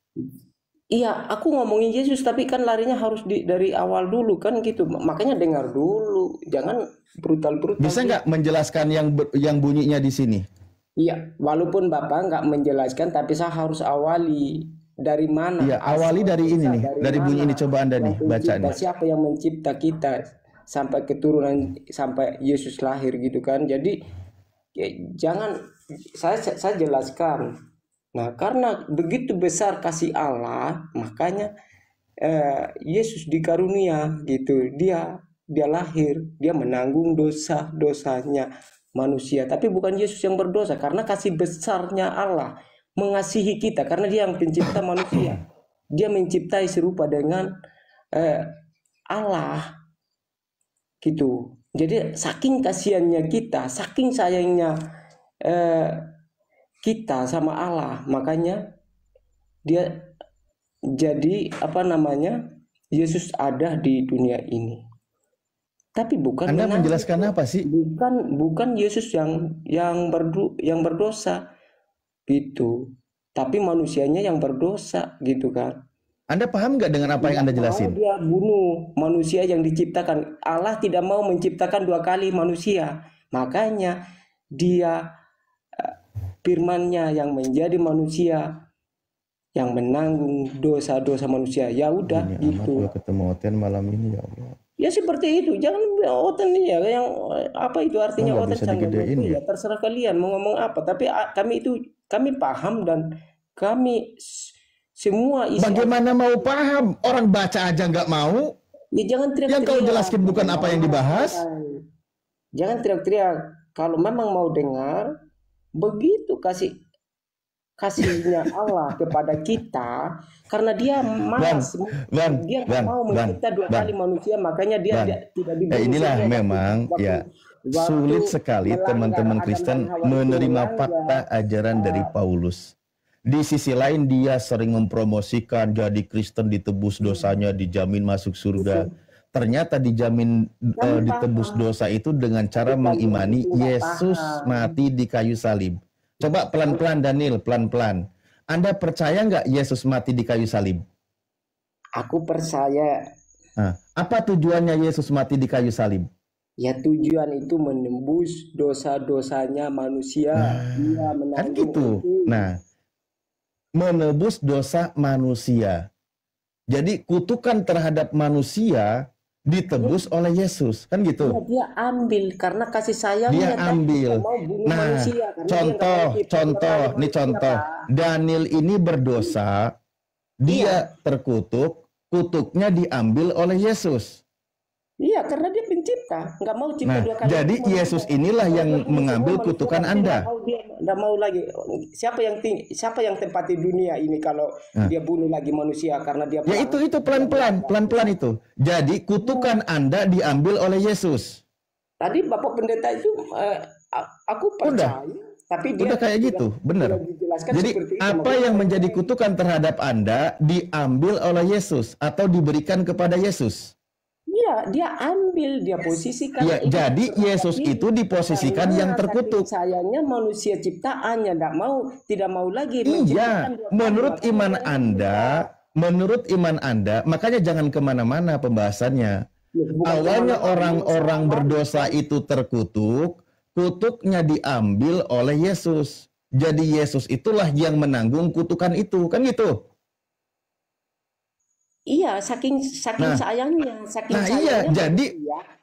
jadi dalam konsep iman Kristen, Yesus inilah yang diposisikan sebagai yang terkutuk. Makanya jangan ditabrak-tabrakan terus kalau ngomong. Kalau nggak ditabrak-tabrakin, ini Anda sudah mulai menerima ini. Jadi konsep iman Kristen ternyata pada dasarnya begini, bahwa dia memposisikan Yesus sebagai yang terkutuk. Dia bukan terkutuk, manusia yang terkutuk karena saking kutuk Anda diambil oleh Yesus. Yesus yang tidak terkutuk dijadikan sebagai yang terkutuk. Dan dosa Anda gitu kan. Kalau percaya Yesus ya menanggung dosa Anda dan dosa saya. Sulit memang. Anda berdosa. Orang Kristen nih, Daniel, pelan-pelan nih. Nih, orang Kristen berdosa, kan gitu. Iya, orang berdosa itu kan dikutuk oleh Tuhan. Semua manusia di bumi itu berdosa. Ya orang Kristen aja dulu pelan-pelan. Karena nanti ditanggung. Siapa? Orang Kristen kan berdosa. Dosanya dilimpahkan kepada Yesus. Kan gitu. Iya, aku. Iya, Yesus dijadikan sebagai yang berdosa dan dijadikan sebagai yang terkutuk. Tapi bukan dia yang terkutuk, karena manusia terkutuk, kasihan. Ya, dia bukan yang terkutuk, tapi dijadikan terkutuk. Kan itu dari tadi. Aduh, gini, Mak, kena lagi akun. Saya analogikan gini ya, Pak ya. Anaknya Bapak punya anak ya, anak laki ya, anak cewek ya.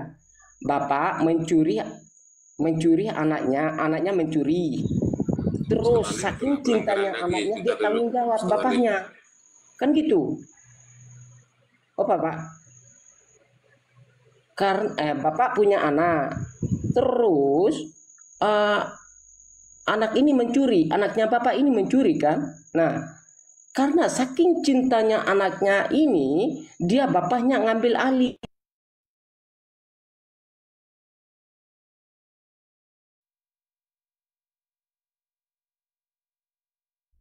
Kenapa di-mute, Pak? Bang Juma juga kena report. Kenapa? Nah, saya jelasin kan seperti itu. Nah, Bapak punya Bang Juma kena tombak. Anaknya begini. Anaknya mencuri. Dihapus dari live. Waduh. Bapaknya mencuri, anaknya mencuri. Anak kita ini mencuri nih. Kenapa ya Gurunda kok nggak ngomong, diem dari tadi.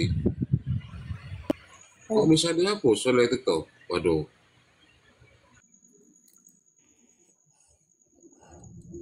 Kok dipaksain, itu nggak boleh dipaksain.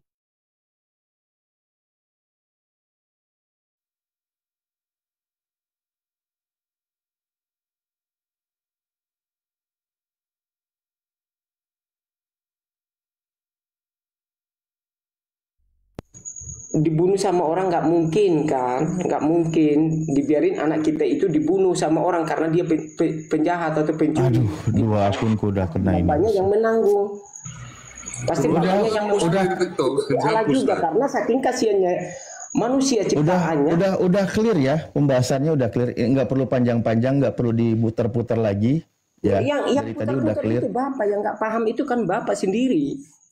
Kan udah kelar, Anda udah setuju, apalagi mau dibahas? Tadi pendeta juga, pastor juga udah selesai kok. Tapi bapak itu kan kurang paham, kami lebih paham. Kok malah pastor dibilang kurang paham? Contohnya begini Pak, karena inilah. Nih, gini Daniel, pelan-pelan lagi ya, kita runut pelan-pelan lagi ya, pelan-pelan nih, biar tidak kemana-mana, insya Allah nanti nggak nyampe 3 menit kelar bahasan. Nih, contoh. Ya, aku Bentar, tolong, biar cepet kelar. Ini, dalam konsep imannya Kristen ya, orang-orang itu kan berdosa melanggar hukum Tuhan. Dalam konsep iman Kristen dari zaman Adam dan seterusnya kan. Nah, orang berdosa itu ditebus dosanya oleh Yesus. Kan gitu. Oke. Kutukan yang ada pada orang-orang berdosa itu ditimpakan kepada Yesus. Oke. Tambah lagi. Yesus yang tidak berdosa itu dijadikan sebagai yang berdosa. Yesus yang tidak terkutuk dijadikan yang terkutuk. Teruskan. Nanti saya jawab ya semuanya ya. Jangan tabrakan terus ya. Anda udah udah kelar, selesai. Maka imannya orang Kristen itu memposisikan Yesus sebagai yang terkutuk. Udah kelar. Itu belum selesai. Saya jawab dulu. Cukuplah kau menghinakan Yesus. Mau ditambah lagi apa? Jangan kamu yang menang sendiri. Aku harus jawab. Nah, Anda sudah oke kok. Udah kelar, gimana sih? Oke-nya itu bukan selamanya itu oke-nya yang benar, kamu benar. Enggak gitu. Enggak kayak gitu. Nah, yang mana coba? Dengar enggak dulu. Nyampe 1 menit padahal kelar. Pokoknya dengar dulu. Pokoknya sudah selesai ya. Aku ngomong ya. Nah, Allah ini sang pencipta. Ciptanya manusia ya. Kita ambil manusia aja ya. Nah, manusia ini dia ada pohon yang dilarang ya. Dibawa kemana lagi kisahnya? Ya, maksudnya ini kita lari ke Adam dulu. Dia jatuh. Ngapain? Jauh kali ya. Kok jauh? Orang bahas Galatia, bahas kisah Nabi Adam, nggak nyambung. Udah kelar kok. Dengar. Nah, karena dosa waris itu dari Adam dan Hawa kan awal mulanya itu ya Pak ya. Awal mulanya itu dosa waris itu dari Adam dan Hawa. Lah, jadi yang ditebus dosanya oleh Yesus itu dosa waris ke belakang. Iya, karena kita itu dosa dari Adam gitu ya. Loh, berarti ke depannya nggak ditebus? Iya, memang nanti dulu, makanya diam dulu. Nah, karena makanya ngapain bawa Nabi Adam? Dengar dulu, makanya Bapak kalau nggak paham, makanya jangan tabrakan terus dong. Makanya di report itu kan karena ditabrakan terus, tidak dibiarkan orang itu dijelaskan gitu. Orang udah kelar, ya udah deh nggak apa-apa, terserah lo aja. Saya coba dengerin. Apanya? Ya terserah kalian mau dengar mau tidak dengar ya terserah. Tapi intinya begini, kasih Allah kepada manusia ciptaan itu cintanya luar biasa. Tidak mau dibunuh lagi manusia yang udah dicipta.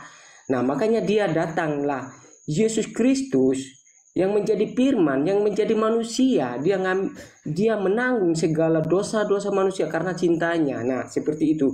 Tapi bukan Yesus yang dosa, Yesus yang berdosa gitu kan. Bukan Yesus yang dikutuk, tapi manusia yang dikutuk. Tapi karena saking cintanya itu, dia anak Allah turun ke bumi menanggung dosa-dosa manusia. Oke. Nah seperti gini, contoh Bapak punya anak atau saya Kok punya ngomong anak. apa lagi sih?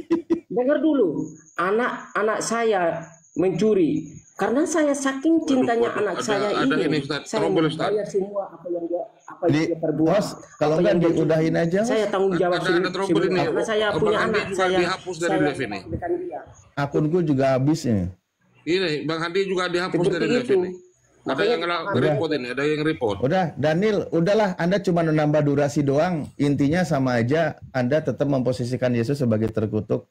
Orang yang tidak terkutuk, Ya, ya. tapi Anda posisikan sebagai terkutuk. Bukan Yesus terkutuk, manusianya yang terkutuk, termasuk Iya. Bapak yang terkutuk. Kan saya udah bilang tadi, Termasuk Bapak Yesus yang terkutuk. orang Iya, baik, iya. yang tidak bersalah, yang tidak berdosa, dijadikan sebagai yang bersalah, yang berdosa, menanggung saking dosa cintanya orang-orang. manusia, karena saking Nah, Anda cintanya saking manusia, cintanya, Anda memposisikan Yesus sebagai yang terkutuk. Kan gitu dari tadi, udah kelar. terkutuk. Udah, Yang Anda itu cuma terkutuk nambah itu yang durasi berbuat- doang, yang ngabisin berbuat- umur. Yang berbuat itu anaknya, bukan Yesus. Udah kelar, udah habis juga akunku. Host, udah aja lah aku. Iya, puncakku juga ini, Ustaz, ada peringatan. Bang Handi itu diem kan dari tadi, dihapus dari live. Gurunda juga dihapus dari live. Waduh.